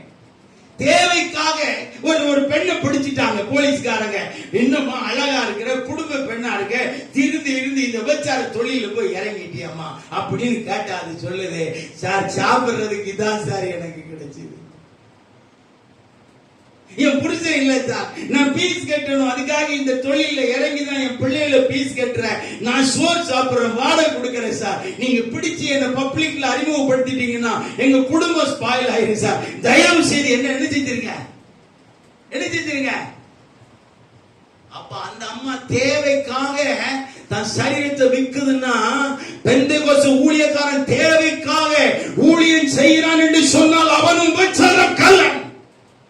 அவன் எவ்வளவு பெரிய ஆளா இருந்தால் அவன் நேசிக்கல்லன், விபச்சார மார்க்கத்தை சார்ந்தவன். கர்த்தர் காலையில இது அழுத்தி சொல்ல சொன்னார். அவன் தேவைக்காக ஊழியம் செய்யறான், எனக்காக ஊழியம் செய்யலன்னாரு. நான் சொன்னேன், வருஷ கடைசியில இவ்வளவு கடினமா பேசி சொல்றீரே, இது கொஞ்சம் நான் லகுவா பேசலாம்னு நினைக்கிறேன்னு. இல்ல மகனே, தான் தேவைக்காக ஊழியம் செய்யறான், இது என் கணக்குல வராது, ஊழிய கணக்குல நான் எடுத்துக்கொள்ள மாட்டேன். உங்க தேவைக்காக ஊழியம் செய்யாது. நான் வரும்போது கூட நான் பாஸ்டரோட பேசிட்டு வந்தேன். உங்களுக்கு என்ன வேணாலும் ஆண்டவர் தருவாரு, உங்களுக்கு என்ன வேணும். என் சொந்த அனுபவம், இதுவரைக்கும் யார்ட்டையும் கேட்டு வாங்கின அனுபவம் கிடையாது. பலிபீடத்திலிருந்து இந்த வேதாமத்தை சாட்சியாக வைத்து சொல்லுகிறேன், இதுவரைக்கும் என்னுடைய தேவைகளுக்காக நான் எங்கேயும் பிரசங்கித்ததில்லை, என்னை சொன்னதில்லை, எதையும் எதிர்பார்த்ததில்லை. கர்த்தருடைய வார்த்தையை சொல்லுகிறேன், கர்த்தருடைய சத்தியத்தை சொல்லுகிறேன். அவர் எனக்கு எப்பவுமே கடனாளியா இருக்கிறார். நான் 100 வயது வரைக்கும் வாழ்ந்தாலும் எனக்கு உணவு தருவதற்கு, என்னை ஆதரிப்பதற்கும் அவர் கடனாளியா இருக்கிறார். ஏன்னா எனக்கு இன்னும் வயசு வரல. எனக்கு வயசு வர்ற வரைக்கும் அவர் தர்றதுக்கு என்னவா இருக்கிறாரு? கடனாளியா இருக்கிறார். அவன் தேவைக்காக ஊழியம் செய்யாதீங்க, பலிபீடத்தை அது உபயோகப்படுத்தாதீங்க. 2வது ஆண்டு சொல்றாரு, இன்னைக்கு நடக்கிற ஊழிய வளர்ச்சி எப்படி இருக்கிறது தெரியுமா மகனே? மதிப்புக்காக ஊழியத்தை வளர்க்கிறார்கள். யாரு மதிச்சு ஒன்னும் பிரயோஜனம் இல்லைங்க. எந்த மதிப்பு உங்களுக்கு நிலைச்சு நிக்காது. இன்னைக்கு மாலை போடுறவன், உயிரோட மாலை போடுறவன், நீ நாய் செத்தாலும் மாலை போட தான் வருவான். இந்த 2 மாலையும் ஒண்ணுதான். இந்த 2 மாலையும் இதுக்கு நீங்க அந்த மதிப்புக்கேற்ற ஒரு டிரெஸ், மதிப்புக்கேற்ற ஊழியம், பிதாவின் சித்தம் அந்த ஊழியத்தை இல்லைன்னு வந்துரு.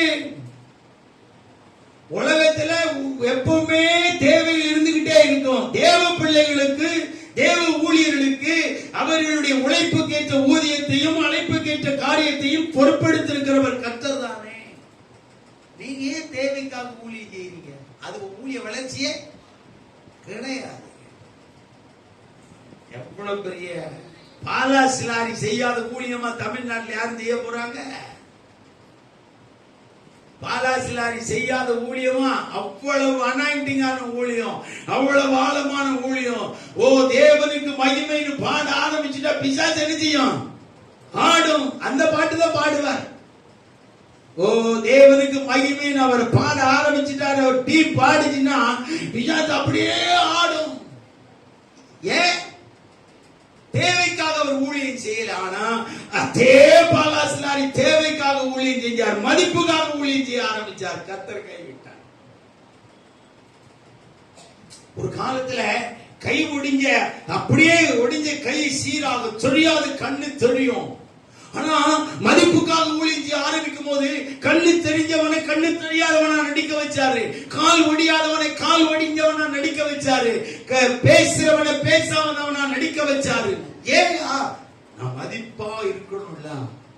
நான் என்னவா இருக்கணும்? என்னவா இருக்கணும்? நிறைய பெரிய பெரிய ஊழியர்களுடைய பத்திரிகைகள் வருகிற அனைத்து சாட்சிகளும் பொய் பொய் பொய். உறுதிப்படுத்தி சொல்றேன், கர்த்தருடைய உதவியோடு சொல்றேன். சும்மா வர்றவங்களை ஒரு போட்டோ எடுத்து இவங்க எழுதி கொடுங்க, நான் அங்க வந்தேன் சரியாயிடுச்சு, நான் வந்தேன் சரியாயிடுச்சு, ஒரு போட்டோ ஒரு சாட்சி எழுது. உடனே பத்திரிகையில இவங்க அங்க வந்தாங்க, உடனே சரியாச்சு, அண்ணன் ஜோமனா சரியாச்சு, அக்கா ஜோமனா சரியாச்சு, மகா ஜோமனா சரியாச்சு, பேத்தி ஜோமனா சரியாச்சு, பேரன் ஜோமனா சரியாச்சு, பாட்டி ஜோமனா சரியாச்சு. நான் அந்த குடும்பங்களை போய் சந்திச்சா பார்த்தேன், நாங்க சும்மா போனோம் பார்த்தா, நீங்க ஒரு சாட்சி எழுதி கொடுங்கன்னு சொன்னாங்க, ஒரு போட்டோ எழுதி கொடுத்தேன், அவங்களே சாட்சி எழுதிக்கிட்டாங்க. பத்திரிகையில வந்தவரை தான் தெரியுது இந்த போட்டால இருக்கிற சாட்சி என்னுடைய சாட்சிய. என்னடா பண்றீங்க? என்ன பண்றோம்? மதிப்புக்காக ஊழியமா? தேவைக்காக ஊழியமா? அதான் சொல்றேன், உங்க உண்மையான ஊழிய வளர்ச்சியை கொஞ்சம் என்ன செய்யுங்க, என்ன செய்யுங்க, கண்டுபிடிங்க. நான் எங்க வீட்டிலேயே சொல்றேன், நான் கொஞ்சம் கடினமா பேசுறதுனால கர்த்தர் தான் நடத்துறார். என் மனைவி சொல்லுவாங்க, எப்பா நீங்க ஒன்னும் பிரச்சனை பண்ண வேண்டாம்ப்பா, நீங்க எல்லாரையும் போட்டு எதையோ பண்ணிட்டு இருக்கிறீங்க, நீங்க பிரதிமே பண்ணணும், வீட்டுல இருந்தால் போது சோறு போடுவாருப்பாங்க. என் பசங்க சொல்லுவாங்க, டேடி தைரியமா பேசுங்க டேடி, கர்த்தர் ரொம்ப கூட. அவன் என் மனைவி சொல்லுவாங்க, உங்க அப்பா தைரியமா பேசுறாரா, எவனோ கூட்டுக்கிட்டு போய் அடிக்க போறான்டா, உங்க அப்பா பத்திரமா இருக்கணும். நான் சொன்னேன், நீங்க ஏன்டா அவங்கள உற்சாகப்படுத்திட்டீங்க? என் பசங்க சொல்லுவாங்க, நீங்க உங்க வளர்ச்சியை டவுன் பண்ணாதீங்க டேடி, தைரியமா உயிர்ல வரைக்கும் நீங்க பிரசங்கம் பண்ணுங்க பானுங்க. தெருவில் உள்ளவங்க சொல்லல, யாரு? என் பிள்ளைங்க. என் மனைவி சொன்னப்பா, ஏதோ பேசிட்டு வந்துருக்கீங்க, யாராவது உங்களை தூக்கிட்டு போய் அடிச்சு போடுவோம். அடிச்சாலும் செத்தான், என்னை அவனாவது அடிச்சாலும் செத்தான், எனக்கு எதிராக பேசினாலும் செத்தான். அது அப்புறம் தான் தெரியும் அவங்களுக்கு. அடிக்காத வரைக்கும் அவனுக்கும் தெரியாது, பேசாத வரைக்கும் அவனுக்கும். அதனால தைரியமா கத்து சொல்லிதான் அனுப்பினார். நான் சொல்றதை சொல்லு, தேவைக்காக ஊழியம் நடக்குது. எந்த ஊழியத்திலையும் எனக்கு 10% தான் லாபம், மீதி எல்லாம் நஷ்டம் தான். ஒரு நாள் ஆண்டவர் சொன்னாரு, சில பேர் ஜனங்க ரட்சிக்கப்படலாம்னு போய் ஜோம் பண்றாங்க. என்னைக்குடா நான் இஸ்ரவேல் ஜனங்களை ரட்சிப்பேன்னு சொன்னேன்? இஸ்ரவேல் ஜனங்களை நான் எப்ப இது உங்களை கொண்டு ரட்சிப்பேன்னு சொன்னேன்? நான் சொல்லலையே. என்ன ஆண்டவரே, புதுசா அமைதியா இருக்கிற என்னையே நீங்க விளக்கேற்றி வைக்கிறீங்க? அவங்க எல்லாம் ரட்சிப்பு ஒரு நாள் வரும்னா அப்பதான் ரட்சிப்பேன். இப்ப நீ 24 மணி நேரம், 72 மணி நேரம், 100 மணி நேரம் ஜெபிச்சாலும் ஒண்ணு நடக்காது. ஒரே ஒரு கேப்ல எர்மோன் மலையை பிடிச்சிட்டான். இது எவன் ஜோமனியை பிடிச்சான்? எவனாவது இஸ்ரவேலின் எல்லை விசாலமாகணும்னு ஒரு பையன் ஜோமன்ல ஆண்டவர் திட்ட இஸ்ரவேல் வச்சிருக்கிறாரே. நீங்க இந்தியா முழுவதும் புறப்பட்டு போய் இஸ்ரவேல்ல உட்கார்ந்து ஜெபம் பண்ணாலும் யூதன் ஒருவனும் ரட்சிக்கப்பட மாட்டான். ஏன்னா அவனுக்கு இப்ப ரட்சிப்பின் காலம் கிடையாது. ஒரு நாள் வரும், அன்னைக்கு அவன் யாரும் ஜெபம் பண்ண வேண்டாம், அவன் ரட்சிக்கப்பட்டுவான். அவன் ஸ்பெஷல் லிஸ்ட்ல இருக்கிறான். அவனுக்கு இஸ்ரவேல் ஜனங்க ரட்சிக்கப்படுவாங்க, யூதர்கள் ரட்சிக்கப்படுவாங்க. 100 பேர் வாங்க, 200 பேர் வாங்க, நீங்க பொண்டாட்டி வாங்க, புருஷன் வாங்க, சொத்தை வித்து வா, நகையை வித்து வா, நீ டெபாசிட் பண்ணி இருக்கிறத வா, எஃப்டில போட்டிருக்கிறத எடுத்துட்டு வா, ஆர்டில போட்டிருக்கிறத எடுத்துட்டு வா. இந்த கிழடுகள் எல்லாம் ஆர்டில போட்டது எஃப்டில போட்டதெல்லாம் எடுத்து 1.5 லட்சம் ரூபாய் 1.5 லட்சம் ரூபாய் கொடுத்து ஒரு கிறுக்கு பைய பின்னாடி போய் அங்க மலை மேல பாதி ஏறுது, பாதி பஸ்ல உட்கார்ந்துக்குது. என்ன செய்யல, மலை மேல ஏற முடியல. நீங்க மேல போய் ஜெபம் பண்ணீங்க, நாங்க இங்கேயே ஜெபம் பண்ணீங்க. எங்க வந்து ஜெபம் பண்ணா ஒரு யூதன் ரட்சிக்கப்பட மாட்டான். தேவைக்காக ஊழியம் செய்யாதீங்க. புதிய ஏற்பாட்டிலே யூதர்கள் ரட்சிக்கப்படுவான்னு ஒரு தீர்க்கதரிசனம் கிடையாது. புதிய ஏற்பாடு சரித்திரம் முடியும் போது யூதருடைய ரட்சிப்பு வரும். எல்லாருக்கும் ஒரே நாதி. எப்படி ரட்சிப்பு கொடுப்பீங்க? பிரசங்கம் பண்ணணுமா? இல்ல. ஆராதனை பண்ணணுமா? இல்ல. ஜெபம் பண்ணணுமா? இல்ல. எழுப்புதல் கூட்டம் நடத்தணுமா? இல்ல. உபவாச ஜெபம் பண்ணணுமா? இல்ல. எப்படி ரட்சிப்பீங்க? எல்லாருடைய இருதயத்தை சதையா மாத்துவேன். கல்லான இருதயத்தை மாத்தி என்ன பண்ணுவீங்க? அந்த இருதயத்துல என் கற்பனைகளையும் என் கட்டளைகளையும் எழுதி அவங்களுக்குள்ளே பொருத்துவேன். அவனுக்கு ஒருவனும் பிரசங்கிக்க வேண்டிய, ஒருவன் அவனுக்காக ஜெபிக்க வேண்டிய, ஒரு அவனுக்காக எழுப்புதல் கூட்டம் நடத்த வேண்டிய, ஒருவன் அவனுக்காக உபவாசம் பண்ண வேண்டிய, இந்த தேவ திட்டத்தெல்லாம் மறைச்சிட்டு நம்ம ஜெபம் பண்ணா யூதன் ரட்சிக்கப்படுவோம், ஒருவன் ரட்சிக்கப்பட மாட்டான். தேவ வார்த்தையை நான் சொல்றேன். தேவையில்லாதவர்களை ஜெபம் பண்ணாதீங்க. கர்த்தர் உங்க சமூகத்தில் உட்காருங்க. யாருக்கு ஜெபம் பண்ணணும், யாருக்கு ஜெபம் பண்ண கூடாது விளக்கமா கத்துக் கொடுப்பாங்க. ஆமென். இப்போ ஒரு வாரத்துல ஒரு ஊழியக்கார குடும்பத்துக்காக தினம் ஜெபிக்கிறவன் ஆண்டவர் சொன்னா அது பிரிச்சு ஜெபம் பண்ணுன்னாரு. என்ன ஆண்டவரே அப்படின்னு. இல்ல, நீ காமனா அந்த குடும்பத்துக்கு ஊழியக்காரன் வந்து ஜெபம் பண்ணியிருந்தா, அவங்க வீட்டுல 3 பிள்ளைங்க, அந்த 3 பிள்ளைகளுக்கு தனியாகவும் அந்த ஊழியர் அந்த அம்மாவுக்கும் அவங்க கணவனுக்கும் தனியா 4 பேருக்கும் தனித்தனியா ஜெபம் பண்ணுன்னாரு. அப்ப நான் ஆண்டவர்கிட்ட கேட்டேன், என்னன்னா நீ ஜெபம் பண்றது, நான் சொல்றது நீ ஜெபம் பண்ணாதீங்க, அதுக்கப்புறம் மற்றதெல்லாம் நான் பாத்துக்கிறேன். ஒரு குடும்பத்துக்கு ஜெபம் பண்றதுக்கே தேவன் பிளான் வச்சிருக்கிறார். நீங்க பிளான் போடாதீங்க. நீங்க பிளான் போட்டு ஜெபம் பண்ண ஒரு வேலை நடக்காது. உங்க வயிறு தான் நிரம்பும். உங்க வயிறும் உங்க தொந்தியும் தான் நிரம்பும்.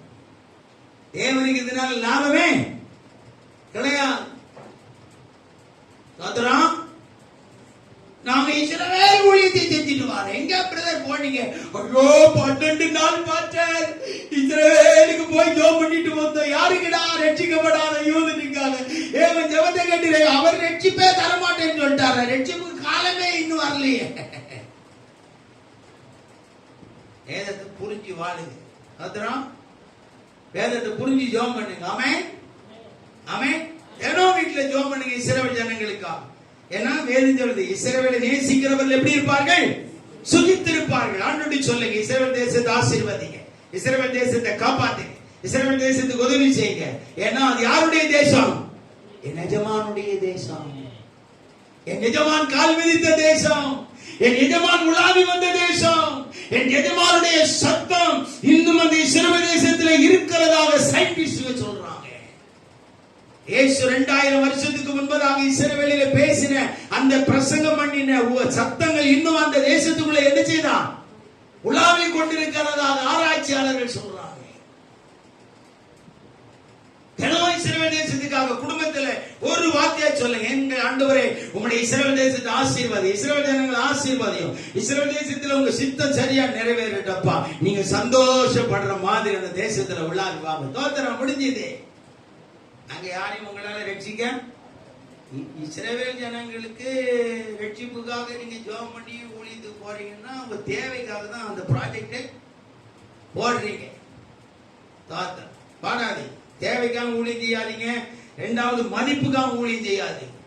நான் அப்படிலாம் பண்ண மாட்டேன். என்னோட எவ்வளோ வளர்ந்த ஊழியர்கள் எதோ பேசுவாங்க. ஊழியத்துக்கு வாங்க நான் ஒரே ஒரு புள்ளி வைப்பேன். பாச எப்போ வரீங்கப்பாங்க? யோமனோ பாச கத்தர் சித்தமானபடி நடத்துவார் அப்படின்னு விட்டுருவேன்.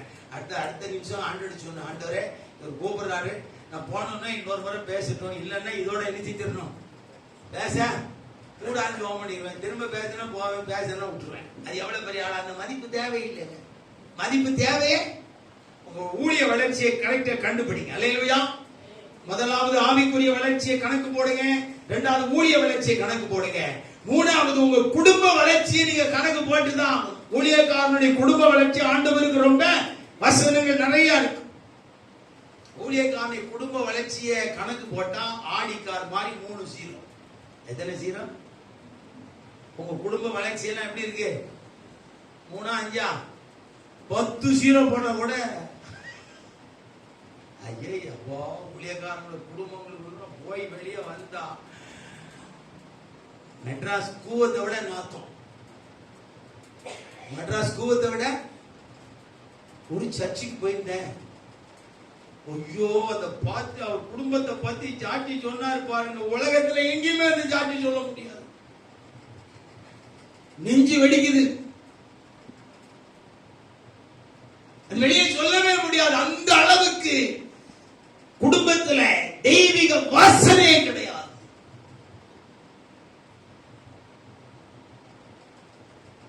ஆமென் ஆமென். குடும்ப வளர்ச்சி கணக்கு போடுங்க. இந்த வருஷம் நாங்க குடும்பமா எப்படி வாழ்ந்தோம் நானும் கணவனும். அல்லேலூயா. 2 கட்டில படுத்தீங்களா, ஒரு கட்டில படுத்தீங்களா, அங்க இருந்து ஆரம்பிங்க. ஆமென். கல்யாணம் அன்னைக்கு ஒரே பாட்டில கூல் ட்ரிங்க்ஸ் குடிப்பான் 2 பேரும். நான் சிரிப்பு. ஐயோ அந்த அவன் குடிக்க, அந்த பொண்ணு குடிக்க, அதுல சுத்தில இருக்கிறவன் சிரிப்பான். ஐயா அதுக்கப்புறம் என்னமோ என்ன பழம் கொடுப்பாங்களா, பால் பழம். அது அந்த கால பழக்கம். கல்யாணம் முடிஞ்ச அன்னைக்கு அப்படியே ரதத்துல கூட்டு வந்த மாதிரி கூட்டு வந்து சொந்தக்கார வீட்டுல பால் பழம் கொடுப்பாங்க. ஐயோ பால் பழமும் குடிக்கும் போது என்ன வெக்கம். அந்த வெக்கம் இப்ப இருக்கா? அந்த குடும்ப வாழ்க்கையில ஆரம்பிச்ச அந்த வெக்கம் இப்ப இருக்கா? மனைவிமார வாடா, வெக்கமே இல்ல. யார பார்த்தே? புருஷனை பார்த்து வாடா, தெரியாம கல்யாணம் பண்ணிட்டேன்னு குப்பையை கொட்டிட்டு இருக்கேன். என்ன பேசிட்டு இருக்க? ஐயோ அவ்வளவுதான். அவன் கை கால் வேற மாதிரி நீளம். 1 அடி கை 2 அடியா நீளம், 1 அடி கால் 2 அடியா நீளம். துவாத்திரம் ஜாட்டாம் பாப்பா சம வளர்ச்சி. என்ன வளர்ச்சி? இத 2 குழந்தை படுத்து கிடந்துட்டே பார்க்க, ஒரு பொட்டை பிள்ளையும் ஆம்பளை பிள்ளையும்.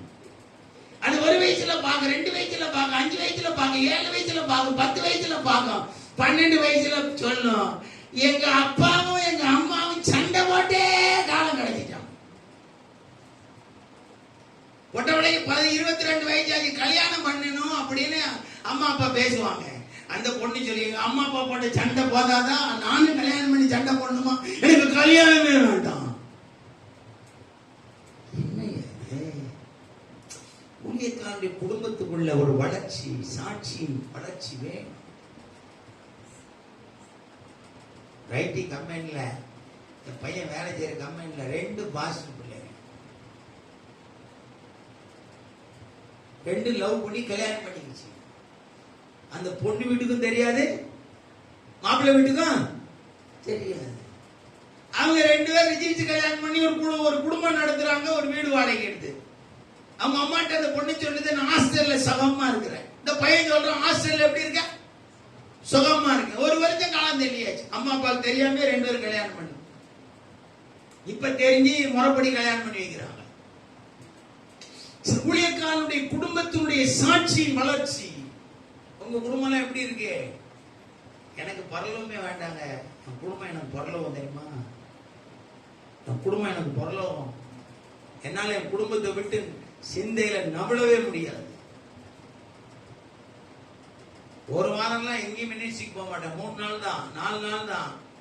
எனக்கு பரலோகமே எனக்கு குடும்பம் தான். செத்தா மேல பரலோகம், பூமியில என் குடும்பம்னா பரலோகம் மாதிரி. அதுல தேவன் அலங்காரம் பண்ணிக்கிட்டே இருப்பாரு. நான் ஒரு விதமா சிந்தையில அலங்காரம் பண்ணுவேன், அவரு நான் பாக்குற மாதிரி வேற மாதிரி அழகா அலங்காரம் பண்ணுவா என் குடும்பத்தை. ஏன்னா அந்த குடும்பம் பரலோகத்தின் சாயலை என் குடும்பத்துக்குள்ள நான் பார்க்கிறேன். அங்கே பிரச்சனை இல்லையா? கஷ்டம் இருக்கு, பிரச்சனை இருக்கு, ஆனா எல்லாம் அந்த பரலோகத்துக்குள்ள அன்புன்ற ஒண்ணுனால அங்க வேற எதுவுமே இல்லைன்ற மாதிரி ஆண்டவர் வச்சிருக்கிறார். உங்க குடும்பம் எல்லாம் ஒரு வளர்ச்சியை காட்டணுங்க. ஊழியக்கார குடும்பம்னா அது வளர்ச்சியை காட்டணும். என்னைக்காவது உங்க குடும்ப வளர்ச்சியை கணக்கிட்டு பார்த்திருக்கீங்களா? நாங்க முன்பு இப்படி இருந்தோம், இப்ப ரொம்ப ஐக்கியமா இருக்கிறோம், அன்பா இருக்கிறோம், ரொம்ப ஆசையா இருக்கிறோம். இல்லையா? உங்க மனைவி மேலதான் உங்களுக்கு ஆசை இருக்கா? ஆசை இருக்கா இல்லையா? ஆசை இருக்கா இல்லையா? நிறைய புத்தமாருக்கு மனைவி மேல ஆசையே இல்ல. அம்மா மாற உங்க வீட்டுக்கார மேல ஆசை இருக்கா? ஆசை புடிச்ச மேல ஆசை வரணும், மனைவி மேல ஆசை வரணும். 80 வயசு ஆனாலும் சரி, 100 வயசு ஆனாலும் ஆபிரகாமுக்கு சாராள பார்த்தோன்னே ஆசை வந்துட்டு, தாத்தனா குழந்தை பிறகுதே கர்த்தர் ஆதாயமாக்குறார். இப்ப எல்லாம் யார் மேலே ஆசை வருது? அவன் வேற யார் மேலே ஆசை வருது? பண்டாட்டி மேல ஆசை ஊழியக்காரங்களுக்கு எப்பவுமே இருக்கும். வசனம் எல்லாம் சொன்னா யூடியூப்ல போக கூடாது, அதுக்காக வசனம் சொல்லல.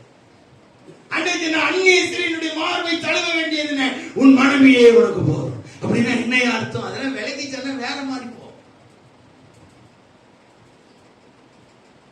ஆரம்பத்திலே சொல்லிட்டா உன் ஆசை உன் புருஷனை பற்றி இருக்கும். எத்தனை பேருக்கு இருக்கு ஆசை? பற்றி இருக்கா?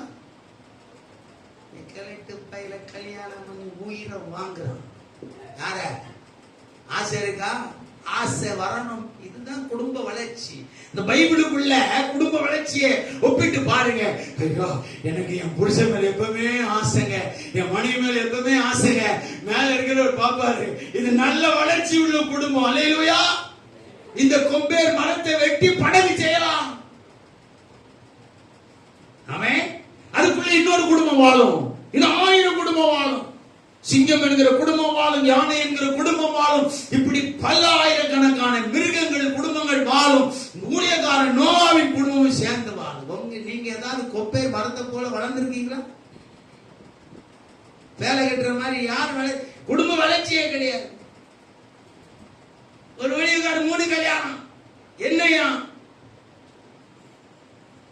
மூத்த மனைவி இவரே சோமணி சாவடிச்சார் பாஸ்டர். எதுக்கு? இன்னொரு மனைவி கல்யாணம் பண்ண. ஆமென். அடுத்த மனைவியை பேசி பேசி திட்டியே சாகடிச்சார். எதுக்குல? இன்னொரு கல்யாணம் பண்ண. 3 கல்யாணம் பண்ணி அப்படியே கொபேர மாதிரி இருக்கிறான். ஆஸ்பத்திரி கட்டி வச்சிருக்கிறான், என்னென்னமோ கட்டி வச்சிருக்கிறான். எதுக்குல? குடும்பத்துக்குள்ள ஒரு வளர்ச்சியை காட்டு. குடும்ப வளர்ச்சியை கணக்கு பண்ணுங்க. என்னுடைய ஆவிக்குரிய வளர்ச்சி 30%, என்னுடைய ஊழிய வளர்ச்சி 60%, குடும்ப வளர்ச்சி 100%. ஏன் குடும்ப வளர்ச்சி அதிகமா இருக்கணும்ன்ற? ஆவிக்குரிய வளர்ச்சி அது வளரக்கூடியது, அது சாகிற வரைக்கும் தேவை. ஊழிய வளர்ச்சி நம்மளை சார்ந்தது அல்லது தேவனை சார்ந்தது. ஆனா குடும்ப வளர்ச்சி உங்கள் இருவரை சார்ந்தது. அது உங்களுக்கு மாத்திரம் சொந்தம். அது 100% வளர்ச்சியை காட்டும். அல்லேலூயா, அல்லேலூயா. குடும்ப சதவீதம் 100%. என் மனைவி மேல எனக்கு ரொம்ப ஆசை. என் மனைவி அடிக்கடி சொல்லுவேன், நீ அடுத்த ஜென்மம்னு ஒண்ணு இருந்தா ஒன்ன தான் நீ கல்யாணம் பண்ணும் அப்படிம்பேன். நீ இந்தியால பிறக்காம ஆப்பிரிக்கால பிறந்தாலும் நான் தேடி வந்து கல்யாணம் பண்ணுவேன். அவ சொல்லுவா, ஜெயிச்சு கேப்பா, நீங்க எனக்கு வேண்டவே வேண்டாம். இந்த மொட்டை மண்டை இந்த தாடி உள்ள சாயல எனக்கு வேண்டாம், பிடிக்கலப்பா. நீங்க சன்னியாசி மாதிரி இருக்கிறீங்க. இத கோபமா சொல்ல மாட்டா, சிரிச்சுக்கிட்டே சொல்லு. அதுலயும் ஒரு ரசனையை நான் பார்க்கிறேன். ஆமென். உலகத்துல எவ்வளவு அழகான பெண்களை நான் வர்ணித்தாலும் என் ஆசை என் மனைவியை மாத்திரமே சார்ந்ததா இருக்குமானால் நான் குடும்பத்தில் வளர்ச்சி அடைந்தவர். அல்லேலூயா. எத்தனை ஆண்கள், எத்தனை பெண்கள், எத்தனை ஊழியக்கார குடும்பம் அப்படி இருக்கு. மனைவி கிட்ட கொஞ்ச நேரம் பேசுங்க, 1/2 மணி நேரம் 1 மணி நேரம் பேசுங்க. நாங்க உட்கார்ந்தா 3 மணி நேரம் பேசுவோம், சண்டையே வராது. சில வீட்டுல சொல்லுவாங்க, மனைவி கிட்ட போய் பார்த்து அவட்ட பேசினாலே சண்டை வந்துருது. பார்த்து யார்கிட்ட என்ன கதை விடு. ஆமா, அந்த அம்மா சொல்லும், ஆமா பார்த்தாரு இவர் எதை ஏட உடம்பு பேசுவார், 2 பேரும் சண்டை வந்து. அதனால நாங்க பேசுறதே கிடையாது. என்னையா ஆவிக்குரிய ஊழியக்காரன்றீங்க, பெந்தேகோஸ்தே ஊழியக்காரன்றீங்க, குடும்பத்துல வளர்ச்சியே இல்லையே. ஏன்? குடும்பத்துல சாட்சியின் வளர்ச்சியை நீங்க கணக்கு பண்ணி பாருங்க. அவன் அவன் அது ஆண்டவர் மேல இருந்து பாப்பார். நான் ஆண்டவர்கிட்ட நித்தமும் சொல்லுவேன், ஆண்டவரே என் மனைவிய நான் தினம் புதுசா பார்க்கணும். அவளை பழைய ஆளை நான் பார்க்கவே, அவ என்னை திட்டினாலும் நான் புது சாயலா பார்க்கணும். அவ என்னை கடிச்சுக்கிட்டாலும் நான் அவன் மேல கோபப்பட்டாலும் அவளை எப்படி பார்க்கணும்? நீங்க தந்த புது மனைவிய பார்க்கணும், தினம் அவளை புதுசா பார்க்கணும். ஆரம்பத்துல இருந்து இன்னைக்கு வரைக்கும் ஜெபம் பண்ணுங்க. பழைய ஆள மனைவியை பார்க்காதீங்க, புருஷனை பார்க்கவே பார்க்காதீங்க. அப்படி பார்த்தீங்கன்னா சண்டையும் சச்சரவும் தான். இது எனக்கு கத்த தந்த மனைவி, இது கத்த தந்த புருஷன். நித்தமும் ஆண்டவருக்கு குடும்ப வளர்ச்சிக்காக கத்தரை தோத்திரம் பண்ணி பழகுங்க. அல்லேலூயா. எத்தனை பேர் இப்படிலாம் இருக்கிறீங்க? சிலர் சொல்றாங்க, பிரச்சனைமே இப்பதான் கேட்கிறோம், அதுக்குள்ள எங்க விளைய போகுது. ஆமே. சில ஆட்களுக்கு விஷயமே புரியாமே பெந்தேகோஸ்தே ஊழியக்காரனா இருக்கிறான். பெந்தேகோஸ்தே ஊழியக்காரனாலே ஒரு குவாலிட்டி தானேங்க, ஒரு குவாலிட்டி நீங்க காட்டணுமே. அதுக்கு தானே கர்த்தர் உங்களை பெந்தேகோஸ்தே ஊழியத்துக்கு அழைச்சிருக்கிறார். ஏதோ ஊழியம் செஞ்சு சாப்பிடறதா யோசிக்காதீங்க. அல்லேலூயா. அப்படி சமாதானமான வாழ்வு, ஒரு சந்தோஷமான வாழ்வு, ஒரு இறுக்கமான வாழ்வு, ஒரு நெருக்கமான வாழ்வு, ஒரு உடும்புபடியான வாழ்வு, இதெல்லாம் குடும்ப வாழ்க்கைய வளர்ச்சியை வெளியே அடையாளம் காட்டக்கூடிய ஒன்று. உடும்ப சொல்றாங்க, உடும்பு போல இவன் பிடிச்சிட்டு என்ன செய்ய மாட்டான், விட மாட்டான். அதே போல குடும்பத்துல ஊழியக்காரனுடைய குடும்பத்தினுடைய சாட்சி, இவங்க கணவன் மனைவியும் உடும்பு மாதிரிங்க, எப்பவும் ஒட்டிக்கிட்டு இருப்பாங்க. ஆமே. இந்த மாதிரிலாம் குடும்ப வளர்ச்சியை கணக்கிட்டு பாருங்க. அல்லேலூயா. 4வது மத்தேயு 6:26 சொல்றாரு, நீங்கள் விசேஷித்தவர்கள் அல்லவா, காகத்தை காட்டிலும் நீங்கள் என்னவர்கள், விசேஷித்தவர்கள் அல்லவா. பொருளாதாரத்தை கணக்கிட்டு பாருங்க. போன வருஷத்தை விட இந்த வருஷம் உங்களுக்கு காணிக்கை எப்படி தந்தான்னு கணக்கிட்டு பாருங்க. கணக்கு போடுங்க. கேட்டு வாங்கின காணிக்கை எவ்வளவு, தோத்திரம் எப்படி, கேட்டு வாங்கின காணிக்கை எவ்வளவு, ரொம்ப படிதாமா ஒண்ணுமே இல்ல பார்த்து ரொம்ப கஷ்டப்படுறேன்னு சொல்லி வாங்கின காணிக்க இது நடிச்சு வாங்கினது. இந்த ஸ்தாபனத்தில் 1500 ரூபாய், அந்த ஸ்தாபனத்தில் 3000 ரூபாய், அந்த ஸ்தாபனத்தில் 4000 ரூபாய், 4 கொண்டாட்டி 4 தலை. அது என்ன யாருக்கு? ராவணனுக்கா? ராவணனுக்கு எத்தனை தலை? 10 தலை. நம்ம பார்த்துக்கலாம் 10 தலை. ஒரு கிராமத்து பார்த்தா இருப்பான், 10 ஸ்தாபனத்துல இருப்பான், 10 தலை. வரமுறை பேசிட்டு வந்து ஒரு பாச்சி செத்து போயிட்டாராம். அவர் அடக்கம் பண்றதுக்கு 4 ஸ்தாபனத்துல இருந்து ஆள் வந்திருக்காங்க. 4 தலை. எதுக்கையா இது? ஏன் அவன் தர 1500 ரூபாய், அவன் தர 2000 ரூபாய்? அதெல்லாம் பணமா? நாங்க 100 கல்யாணம் பண்ணும் போது என்னுடைய மொத்த காணிக்கை 375 ரூபாய் அன்னைக்கு ஆரம்பிச்சேன். அதை தைரியமா சொல்றேன், ஆனா இன்னைக்கு சொல்ல மாட்டேன். அவ்வளவு தாராரு எனக்கு. யார்ட்டையும் கேட்க வேண்டாம், நான் போல்டா தான் நிற்பேன். இங்கே வளைஞ்சு கிளஞ்செல்லாம் கொடுக்க மாட்டேன். சும்மா எவனா காணிக்கை தந்தா வாங்க மாட்டேன். ஜாம் பண்ணி காணிக்கை தந்தா வாங்குவேன். பிரசங்கம் பண்ணி காணிக்கை தந்தா வாங்குவேன். சும்மா எல்லாம் பரிதாபப்பட்டு காணிக்கை தந்தா வாங்குறது இல்லை. எனக்கு தேவையில்லை. ஆண்டு சொல்லுவேன், இவன் பரிதாபப்பட்டு எனக்கு காணிக்கை தரான், அந்த அளவுக்கு என்னை இழிவாக்கிட்டான்னு கேட்பேன். அவன்கிட்ட கேட்டா வருத்தப்படுவான். மேல கேட்பேன், அவன் பரிதாபப்பட்டு எனக்கு காணிக்கை தரான், என்ன அந்த அளவுக்கு இழிவா நடத்திட்டீங்களே, உனக்கு வெக்கமா இல்லையா? யார்கிட்ட? யார்கிட்ட? கேட்க மாட்டேன். நான் பேச உரிமை உள்ளவன். நீங்க தாரத தாங்க, அதுதான் எனக்கு சொர்க்கம். நீங்க தர்றதான் எனக்கு லாபம். 375 ரூபாயில குடும்ப வாழ்க்கை ஆரம்பிச்சாங்க. இப்ப என்னுடைய வருமானத்தை நான் வெளியே சொல்ல முடியாது. அன்னைக்கும் கேட்கல, இன்னைக்கும் கேட்கல. இன்னைக்கு எனக்கு தர்ற காணிக்க, எனக்கு தர்ற ஆசீர்வாதம் நிறைய இருக்கிறார். என்ன போஷிக்கிறார், என்ன உடுத்துவிக்கிறார், என்ன பராமரிக்கிறார், என் குடும்பத்துக்கு எல்லா சகாயங்களையும் செய்தார். ஒரு குறைவு கத்தர் வைக்கல. உண்ண உணவோ, உடுக்க உடையோ, இருக்க இடமோ, போக்குவரத்துக்கு எந்த விஷயத்திலையும் ஆண்டவர் எனக்கு ஒரு குறைவும் வைக்கவில்லை. நான் அதை கவனிக்கிறேன். திடீர்னு கேட்பேன், 10 மாசம் ஆச்சு, இந்த வருஷம் ஒரு பொருள் கூட நீ புதுசா தரல. நாங்கெல்லாம் எதிர்பார்க்கிற பார்ட்டி இல்லையா? தந்தா தானே சந்தோஷமா. ஒரு புது கேஸ் ஸ்டவ் தந்திருக்கலாம், ஒரு புது வண்டி தந்திருக்கலாம், ஒரு புது சேர் தந்திருக்கலாம், ஒரு புதுசா ஏதாவது ஒரு பொருள் நீ வாங்க உதவி செஞ்சிருக்கலாம். அப்படின்னாதான் எங்களுக்கு அடிக்கடி என்ன வரும்? பேரிச்சம்பழத்தை பார்த்தோன்னு என்ன வந்துட்டு, வனாந்தரத்துல பேரிச்சம்பழத்தை பார்த்தோன்னு உற்சாகம் வந்துச்சு இல்லையா? அது மாதிரி கேட்பேன் ஆண்டவர்கிட்ட, இந்த வருஷம் 10 மாசம் ஆச்சு, நீ ஒண்ணுமே தரல, இனி 2 பிளான் பண்ணி இருக்கிறீர், ஏன் நடத்திடலான்னு பாக்குறீரா? ஏதாவது ஒண்ணு தந்து சந்தோஷப்படுத்துங்க. அப்ப எத்தனை பேர் கேட்டுருக்கிறீங்க? எத்தனை பேர் கேட்டு வாங்குறீங்க? இன்னைக்கு வரைக்கும் லைஃப் அப்படிதான். இன்னைக்கு வரைக்கும் அவரை கேட்டு கேட்டு வாங்கிக்கிட்டே இருக்க. அவரை தராம இருக்கவே முடியாது, அவரை விடவே மாட்டேன். வஸ்திர தொங்கலை பிடிச்சிருவேன். ஆமென். ஊழியக்காரங்க பொருளாதாரத்தை கணக்கு பண்ணுங்க. போன வருஷத்தை விட இந்த வருஷம் கர்த்தர் என்னையும் மனை பிள்ளைகளையும் கூடுதலா நடத்தி இருக்கிறார். அல்லேலூயா. ஆமென். ஒரு 3 நாள் கன்வென்ஷன் போயிட்டேன். பிரசங்கம் பண்ணி முடிச்சு 3ஆவது நாள் கிளம்பும் போது அந்த பாஸ் ஒரு கெட்டு பணம் கொடுத்தார். அந்த பணத்தை காணிக்கையை வாங்கி பைக்கில் வைக்கும் போது ஆண்டவர் பேசினாரு, நீ இதுவரைக்கும் எப்படி சாப்பிடுற அப்படின்னாரு.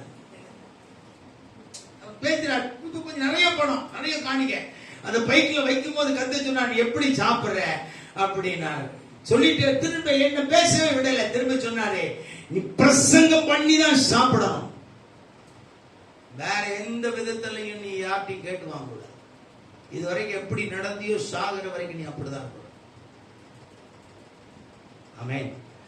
காணிக்கை எனக்கு தரும்போது கூட எனக்கு ஒரு பிரசங்கம் பண்ணி தான் தர. உங்க வீட்டினுடைய பொருளாதாரத்தை கணக்கிடுங்க, ஆண்டோட்ட கேடு. போன வருஷம் எனக்கு மாச சம்பளம் 12,000 தந்தீங்க. நான் கேட்பேன், எனக்கு வயசு ஆயிடுச்சு இல்லையா, ரிட்டையர்ட் ஆகிற ஸ்டேஜ் வந்துருச்சு. அப்ப நான் முழு சர்வீஸ் பண்ணியிருக்கிறேன். 38 வருஷம் தான் கவர்மெண்ட்ல full service pension, full pension கிடைக்கும். ஆல்ரெடி சொல்லியிருக்கேன். 36 வருஷம் முடியுது, இன்னும் 2 வருஷம் தான். அப்ப எனக்கு நீ என்ன தரணும்? என்ன தரணும்? ஃபுல் பென்ஷன் தரணும். பிஎஃப் நிறைய தரணும் சொல்லி வச்சிருக்கேன். ஏற்கனவே பிஎஃப் நிறைய வாங்கி 4 வீடு கட்டி கொடுத்துட்டேன். நிறைய விஷயம் செஞ்சிருக்கிறேன். இப்ப அடுத்தது கேட்டிருக்கேன், எனக்கு பிஎஃப் பணம் உங்ககிட்ட நிறைய இருக்கு, தேவைப்படும் போது தந்துருங்க. தோத்திரம். அல்லேலூயா. ஆமென், ஆமென். எத்தனை பேர் ஜெபம் பண்ணிருக்கு? ஊழியக்காரங்க எப்படி ஜெபம்? அவன் தரணும், இவன் தரணும், ஒரு ரூபாயே தரணும், கர்த்தர் தரணும். ஆண்டவரே நீங்க. ஆமென். இந்த இந்தியால ஆண்டவரை நான் பரலோகத்துக்கு கொண்டு போகும்போது ஆகாயத்திலே நிறுத்தி இவன் யார்ட்டையாவது கேட்டு வாங்கி சாப்பிட்டானான்னு கேட்டா இந்தியாவில பூமியில இருந்து ஒருவர் கூட கை நீட்ட முடியாது. தெளிவா சாட்சி சொல்றேன். ஏன்னா என்னுடைய பொருளாதார வளர்ச்சியை நான் கணக்கிட்டு வாடுகிறேன். இத்தனை ஆண்டுகளும் கணக்கு எழுதிட்டு இருக்கேன். இன்னைக்கு என்னுடைய வருமானம், என்னுடைய காணிக்கை என்னால வெளியே சொல்ல முடியாது. அந்த அளவுக்கு என்னை ஆசீர்வதி. நிறைய ப்ரோக்ராமா இல்லையே, அவரை என்னால விட முடியாது. நான் அவர்கிட்ட கேட்பேன், கொஞ்ச நாளா நீ கொஞ்சம் தர மாட்டேங்கிறீங்க. நான் தந்தேன், நீங்க என்ன குறைஞ்ச போயிட போறீங்க? கொடுத்துதான் தொலைங்களாம். யார்கிட்ட? நான் ஆண்டு விட்டு அப்படிதான் கேட்பா. நம்முடைய ஊழியக்காரன் யார்ட்டையும் கேட்க முடியாது. எனக்கு தந்து நீங்க குறைஞ்சிருவீங்கன்னா தர வேண்டாம்ப்பா. எனக்கு தந்து உங்களுக்கு சந்தோஷம். நீங்க எனக்கு கொஞ்சம் கொடுத்துட்டா எனக்கு கொஞ்சம் சந்தோஷம். நான் இன்னும் கொஞ்சம் தெளிவா பிரசங்கம் பண்ணுவாங்க. இத்தனை பேர் அப்படிலாம் வாழ்றீங்க. உங்க பொருளாதாரத்தை கணக்கு பண்ணுங்க. 5 நிமிஷம் அப்படிங்கிறேன். உங்க பொருளாதாரத்தை நீங்க கணக்கு பண்ணணும். உங்களுடைய ஆவிக்குரிய ஜீவிதத்தை கணக்கு பண்ணுங்க. 2வது ஊழிய காரியத்தை கணக்கு பண்ணுங்க. 3வது குடும்ப வாழ்க்கையை கணக்கு பண்ணுங்க. 4வது வருஷ கடைசியில உங்களுடைய பொருளாதாரத்தை நீங்க என்ன செய்யுங்க? கணக்கு பண்ணணும். வளர்ச்சியை கணக்கு பண்ணணும். எதுவுமே கணக்கு பண்ணாம சத்தானாம எழுப்புனதும் சத்தானாம பல்லு விளக்குறதும் தின்றதும் பேசுறதும் இதுவா வாழ்க்கையா? ஊழியக்காரனுக்கு இதெல்லாம் அழகு கிடையாது. கவனமா கணக்கிட்டு ஆண்டு விட்டு சொல்லணும், ஆண்டவரே ஊழியத்துக்கு வந்து 25 வருஷாச்சு, எனக்கு நம்மளவா ஆசீர்வதிச்சிருக்கிறீங்களே, ரொம்ப நன்றி அப்பா. 2023 விட 24 என்ன ஆசீர்வதிச்சிருக்கிறீங்க, மனைவி ஆசீர்வதிச்சிருக்கீங்க, பிள்ளைகள் ஆசீர்வதிச்சிருக்கிறீங்க, எங்களுடைய பொருளாதாரத்தை கொஞ்சம் உயர்த்தி வச்சிருக்கிறீங்களே, கோடி நன்றி அப்பா. ஆனாலும் திருப்தி இல்ல, ஒரு மனு போடுறேன், 2025 கூட கொஞ்சம் தந்தா நல்லா. அல்லேலூயா, அல்லேலூயா, அல்லேலூயா. ஆண்டுகிட்ட கேட்பேன், அவன் ஐடி கம்பெனில வேலை செஞ்சு 1 லட்சம் வாங்குறான், 1.5 லட்சம் வாங்குறேன்றான். அவனை விட நான் கேவலமா இருக்கணுமா? என்ன கொஞ்சம் சேலரியில இன்கிரிமெண்ட் கொடுங்க. வருஷம் சேலரி இன்கிரிமெண்ட் கேட்பேன். அங்க அலாட் பண்ணிடுவார். அது எங்க இருந்து வருமோ அது எப்பயா சுத்தி வந்து என் வீட்டுக்கு வந்து சேர்ந்துடும். ஆமென். அவர் தாங்க இன்கிரிமெண்ட் ஊழியக்காரன் கொடுக்கிறவர். யார்ட்டையும் கேட்காதீங்க. இங்கெல்லாம் யார்ட்டையும் கேட்டீங்கன்னா சத்தியம் பேசவே முடியாது. தலைவர்களுக்கு பின்னாடி எல்லாம் ஓடி அவனாவது தருவான், அவன் தருவான். அவன் 1500 ரூபாய் தந்துட்டு உங்களை அடிமையா வச்சிருப்பான். எதுக்கு? இது ஐக்கியமா இருக்கிறது வேண்டாம் சொல்லல. காசுக்காக ஐக்கியப்படாது, பொருளுக்காக ஐக்கியப்படாது, மதிப்புக்காக ஐக்கியப்படாது.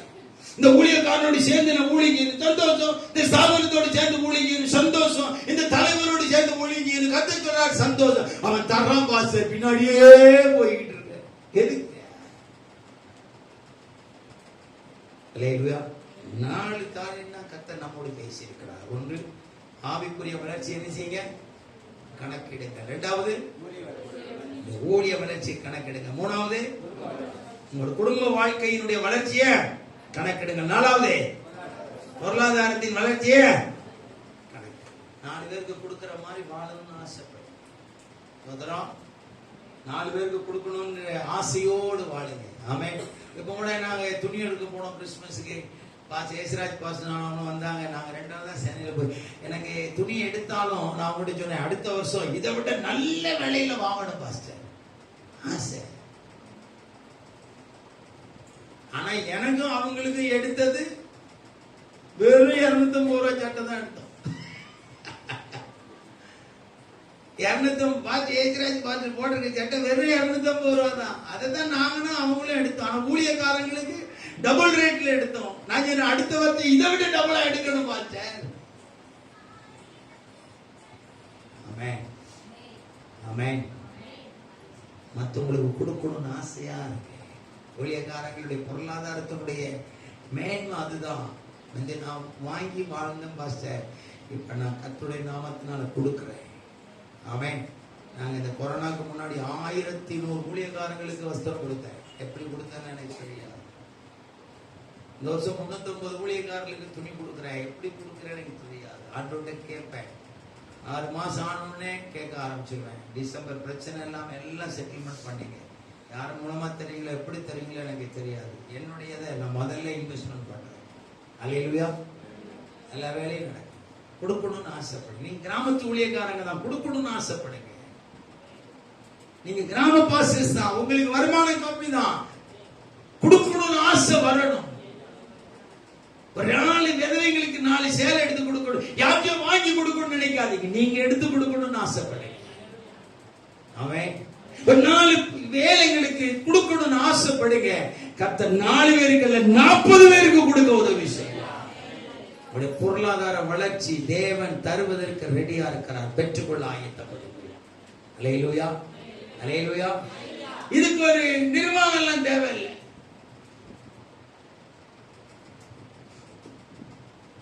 உலகம் முழுவதும் இருந்து காசு வாங்குறான். சீசான்னு சொல்லிட்டு காசு வாங்குறான். ஐயோ, அவன் கொடுக்கிற துணியெல்லாம் ஒரு பிள்ளைங்க ஒரு முறை போட்டதுக்கு அப்புறம் 2வது முறை வர முடியாது. எதுக்கெல்லாம் உலகம் பொழுது காசு வாங்கி ஜனங்களை ஏமாத்துற திருட்டு பயல. அந்த ட்ரெஸ் எல்லாம் நான் பார்த்திருக்கேங்க. ஒரு நேரம் போடுற ட்ரெஸ் இன்னொரு நேரம் ஒன்னு ஜிப்பு போகும், இல்லைன்னா பட்டன் போகும், இல்லைன்னா அது போகும், வித்தியாசமா போகும். உங்களுக்கு எடுக்கணும் விலை பேசுங்க, மற்றவங்களுக்கு எடுக்கிறதுக்கு விலை பேசாதீங்க. நீங்க விலை பேசினாலே குவாலிட்டி கம்மியா தான் தருவான். உங்களுக்கு வேணுமா 300 ரூபாய் சொல்றானா 200 ரூபாய்க்கு தாங்கன்னு கேளுங்க. ஏழைங்களுக்கு மத்தவங்களுக்கு கொடுக்கறானா அவன் 300 ரூபாய் தரானா நியாயமான ரேட்டா ரொம்ப சந்தோஷம் வாங்கிட்டு வந்து கொடுங்க. அங்க விலை பேசினீங்கன்னா அவன் ஜிப்பு போனதையும் பட்டன் போனதையும் பழைய ஸ்டாக்கையும் கொடுத்துருவான். நீங்க அதுல ஒரு எழுத்து ஒரு சப்பர் போட்டு நாங்கள் 4000 பேருக்கு கொடுத்தோம், 10,000 பேருக்கு கொடுத்தோம். ஆனா அங்க 10 கோடி ரூபாய் வாங்கியிருப்போம் உலகம் முழுவதும் சுரண்டி. எதுக்குல ஆசை வருதா வரலையா மத்தவங்களுக்கு கொடுக்கணும்னு ஆசைப்படுங்க. கர்ப்பம் அடைவீங்க, பிள்ளை பெறுவீங்க. 1000 பேர் உங்களால சந்தோஷப்படுத்த கர்த்தருடைய விஷயம். அல்லேலூயா. ஏன்னா உங்க மூலமா கொடுக்கணும்னு ஆண்டவர் ஆசைப்படுறாரு. நீங்க கொடுக்கணும்னு அந்த ஆசையை மனசுல வைங்க.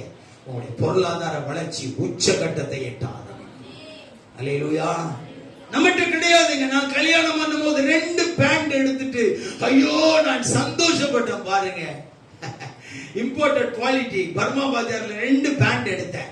அந்த பேண்ட் ரப்பர் துணி மாதிரி இருக்கும். ஐயோ அந்த 2 பேண்ட் துணி எடுக்கும் போது என்ன சந்தோஷம் தெரியுமா? ஒரு பேண்ட் 80 ரூபாய் பேண்ட் பிட்டு 32 வருஷத்துக்கு முன்னாடி. எனக்கு எவ்வளோ பேருக்கு கொடுக்கணும்னு ஆசையா இருக்கிறேன். கர்த்தர் அந்த ஆசையெல்லாம் நிறைவேற்றுகிறார். இன்னொன்னு எனக்கு ரொம்ப ஆசை, யாருக்குமே தெரியாம நிறைய ஊழியர்களுக்கு உதவணும், ஏழைகளுக்கு உதவணும், திக்கற்றவங்களுக்கு உதவணும். அன்றோட கேட்பேன், சாப்பாடு இல்லாதவங்களுக்கு கொடுக்க உதவி செய்யுங்கப்பா. யார் கேட்டாலும் நான் ஒரு 10 ரூபா கேட்டாவா 50 ரூபாயாவது கொடுக்க எனக்கு பலன் தாங்க ஆண்டவர். யார் கேட்டாலும் என்னால் கொடுக்காம இருக்கவே. இந்த ஆசைகள் வளருமானால் உங்களை கர்த்தர் கொடுக்கிறதுக்கான அந்த பொருளாதார வளர்ச்சியை கற்றுத்தருவோம். எல்லாரும் எழுப்பி நிற்போமா, ஆண்டவர்கிட்ட பேசுவோமா. 4 விஷயம் தான் கர்த்தர் கணக்கு பார்க்க சொல்லி இருக்கிறார். என்னோடு இருக்கிற ஆவிக்குரிய உறவை நீ கணக்கு பார். தேவ மனுஷனே, தேவனுடைய ஊழியனே, யாரும் வெளியே போகாதீங்க. கண்களை மூடி ஆண்டு சொல்லுங்க. நீங்களும் நானும் இந்த வருஷம் முழுவதும் ஒன்னா இருந்த ஆவிக்குரிய ஜீவிதத்தை நான் கணக்கு பார்க்கணும்னு சொல்றீங்க.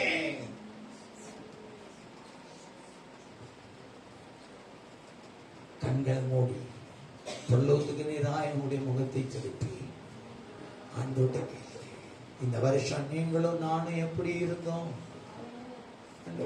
என்னுடைய ஆவிக்குரிய வளர்ச்சியை நான் கணக்கு பார்க்கணும்னு சொன்னீங்க இல்லையா? 365 நாள்ல நீங்களும் நானும் எப்படி ஒன்னா வாழ்ந்தோம்பா? உங்களுடைய சாயல் எனக்குள்ள எப்படி உருவாயிருக்கிறது? உங்களுடைய குணங்கள் என்கிட்ட எவ்வளவு வந்திருக்கு? உங்களுடைய தன்மைகள் என்கிட்ட எவ்வளவு வந்திருக்கு? கூட சேர்ந்த நாரும் மணக்கணும் உலகத்துல சொல்றாங்களே, நான் உம்மோடு சேர்ந்து வாழ்ந்திருந்தால் நானும் ஒரு வாசனை திரவியமாயிருப்பேன்.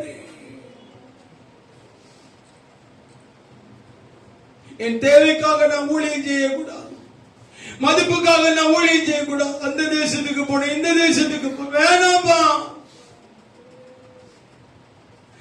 ஒரு சாட்சியை வைக்கிற ஊழியம், ஒரு மாதிரியை வைக்கிற ஊழியம், ஒரு பின் தொடர்தலை வைக்கிற ஊழியத்தை நான் இந்த வருஷம் செஞ்சிருக்கிறேன். என் ஊழிய வளர்ச்சி நல்லா, என் குடும்ப வளர்ச்சி ரொம்ப நல்லா இருக்கு சப்பா.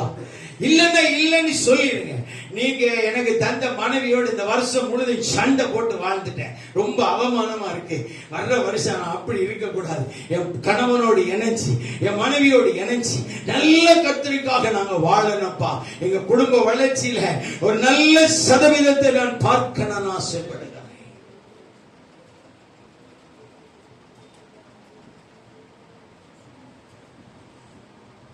கல்யாணம் பண்ணும் போது என் மனைவி மேல வச்ச ஆசை இன்னைக்கு இருக்கு. இல்லன்னா இல்ல, அது எனக்கு தாங்க சொல்லு. என் மனைவி புருஷன் மேல எனக்கு கல்யாணம் பண்ணும் பொழுது எவ்வளவு அன்பு பாசம் இருந்ததோ இன்னைக்கு இருக்கா இல்லையா? அதை கணக்கு பண்ணி பாருங்கள்.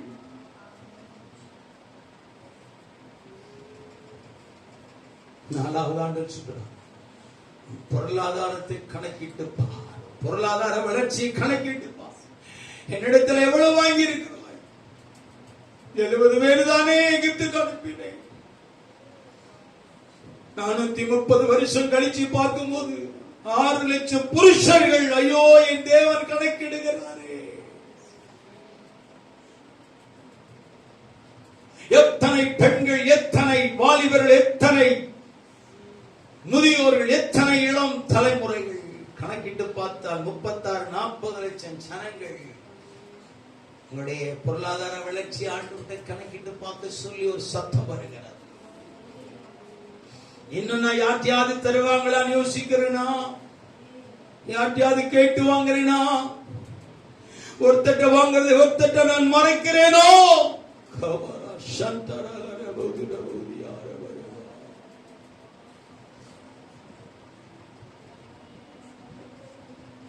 வேண்டாங்க. பொய் சொல்ல வேண்டாம். சொல்லுங்க, நான் பல தேசங்களுக்கு போகிறேன், பல தேசத்துல இருந்து எனக்கு காணிக்கைகள் கிடைக்கிறது. நான் இங்க கிராமத்தில் ஆலயத்தை கட்டி இருக்கிறேன், வீட்டை கட்டி இருக்கிறேன், வாகனம் வாங்கி இருக்கிறேன். சொல்லிருங்க, பொய் சொல்லாதீங்க. யாருமே எனக்கு தரல, நீங்க தர்றதுல தான் நான் வாழ்றேன். அப்ப வெளிநாட்டுக்கு போனது பொய்யா? வெளிநாட்டுல இருந்து பணம் வருது பொய்யா? ஏன் போய் சொல்றீங்க பிரசங்கத்துல? கர்த்தர் இவரை கொண்டு போஷிக்கிறார், கர்த்தர் இவரை கொண்டு எனக்கு சகாயம் செய்கிறார், கர்த்தர் இவர்கள் மூலமாய் தேவைகளை சந்திக்கிறார், கர்த்தர் அப்படி நியமித்திருக்கிறார். கர்த்தருக்கு ஸ்தோத்திரம். உண்மையை சொல்லி பழகுங்கள். நீங்க கணக்கு பார்க்கிறதுக்கு இன்னும் 13 நாட்கள், 17ஆம் தேதி இன்னொரு 14 நாட்கள் இருக்கு. வீட்டுல போய் இந்த 4 விஷயத்தை கணக்கிட்டு பார்த்து கர்த்தருக்கு கணக்கு கொடுங்க. வளர்ச்சியை கணக்கு கொடுங்க, வீழ்ச்சியை கணக்கு கொடுங்க, நியூட்ரல் என்னன்றத கணக்கு கொடுங்க. ஆண்டவர்கிட்ட சொல்லுங்க, என்ன எதிர்பார்க்கிறீங்கன்றதை ஆண்டவர்கிட்ட சொல்லுங்க. ஜோமனி முடிச்சிட்டீங்களா? ஆண்டவர்கிட்ட சொல்லிட்டீங்களா? இந்த மாதிரி நேரம் திரும்ப வராது. இந்த மாதிரி ஒரு நேரம் திரும்ப வராது. கர்த்தர் இங்க வந்தவர்களோடு கர்த்தர் கரெக்டா பேசி இருக்கிறார். கர்த்தர் யாரு கூட எல்லாம் பேசினார்? கரத்தை வைத்து கர்த்தரை தோத்திரம் பண்ணி உண்மையா பேசி இருந்த கரங்களை வைத்து, 2 கரங்களை வைத்து ஆண்டவரே சொல்லுங்க, என்ன ரொம்ப நேசிக்கிறீங்க, உங்களுடைய வார்த்தையை தந்தீங்க, ரொம்ப நேசிக்கிறீங்க ஆண்டவரே. நான் தொடர்ந்து நான் இந்த அனுபவத்துக்குள்ளே வருகிற ஆண்டில நான், என் மனைவி, என் பிள்ளைகள், என் சபையும், என் ஊழியம், என் குடும்பமும், என்னுடைய பொருளாதாரமும், என் தேவனோடு இருக்கிற உணர்வில் ஒரு நல்ல 60, 100 வயது 100 வளர்ச்சியை நான் காண விரும்புகிறேன், என்னை ஒப்பு கொடுக்கிறேன் என்று சொல்லுங்க.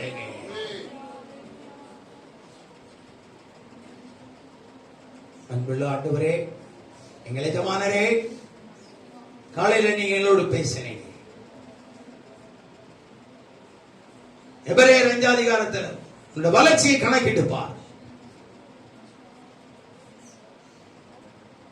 ஆவிக்குரிய வளர்ச்சியை கணக்கிட்டு பார், ஊழிய வளர்ச்சியை கணக்கிட்டு பார்,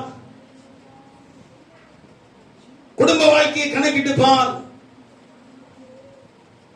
என்னிடத்திலிருந்து வாங்குற பொருளாதாரத்தை கணக்கிட்டு பார். உன்னுடைய கணக்கு என்னன்றதை எனக்கு சொல்லு.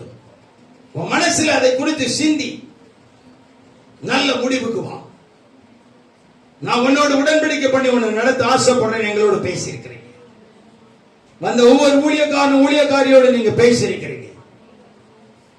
இந்த கர்த்தருடைய வார்த்தை ஒருவர் எதிர்த்து நிற்காதபடி இந்த கர்த்தருடைய வார்த்தைகளுக்கு அவர்கள் செவி கொடுத்து இருதயத்தை அர்ப்பணித்து ஒப்பு கொடுத்து இந்த அனுபவத்தை தக்க வைத்துக் கொள்ள, இந்த அனுபவத்தை மற்றவர்களுக்கு டிரான்ஸ்ஃபர் பண்ண, இந்த அனுபவத்தை தன்னால் முடிந்த வரைக்கும் மற்றவர்களுக்கு பகிர்ந்து கொடுக்க கிருபையின் ஆவியானவர் இவர்கள் மேல் இறங்குவீராக ராஜா.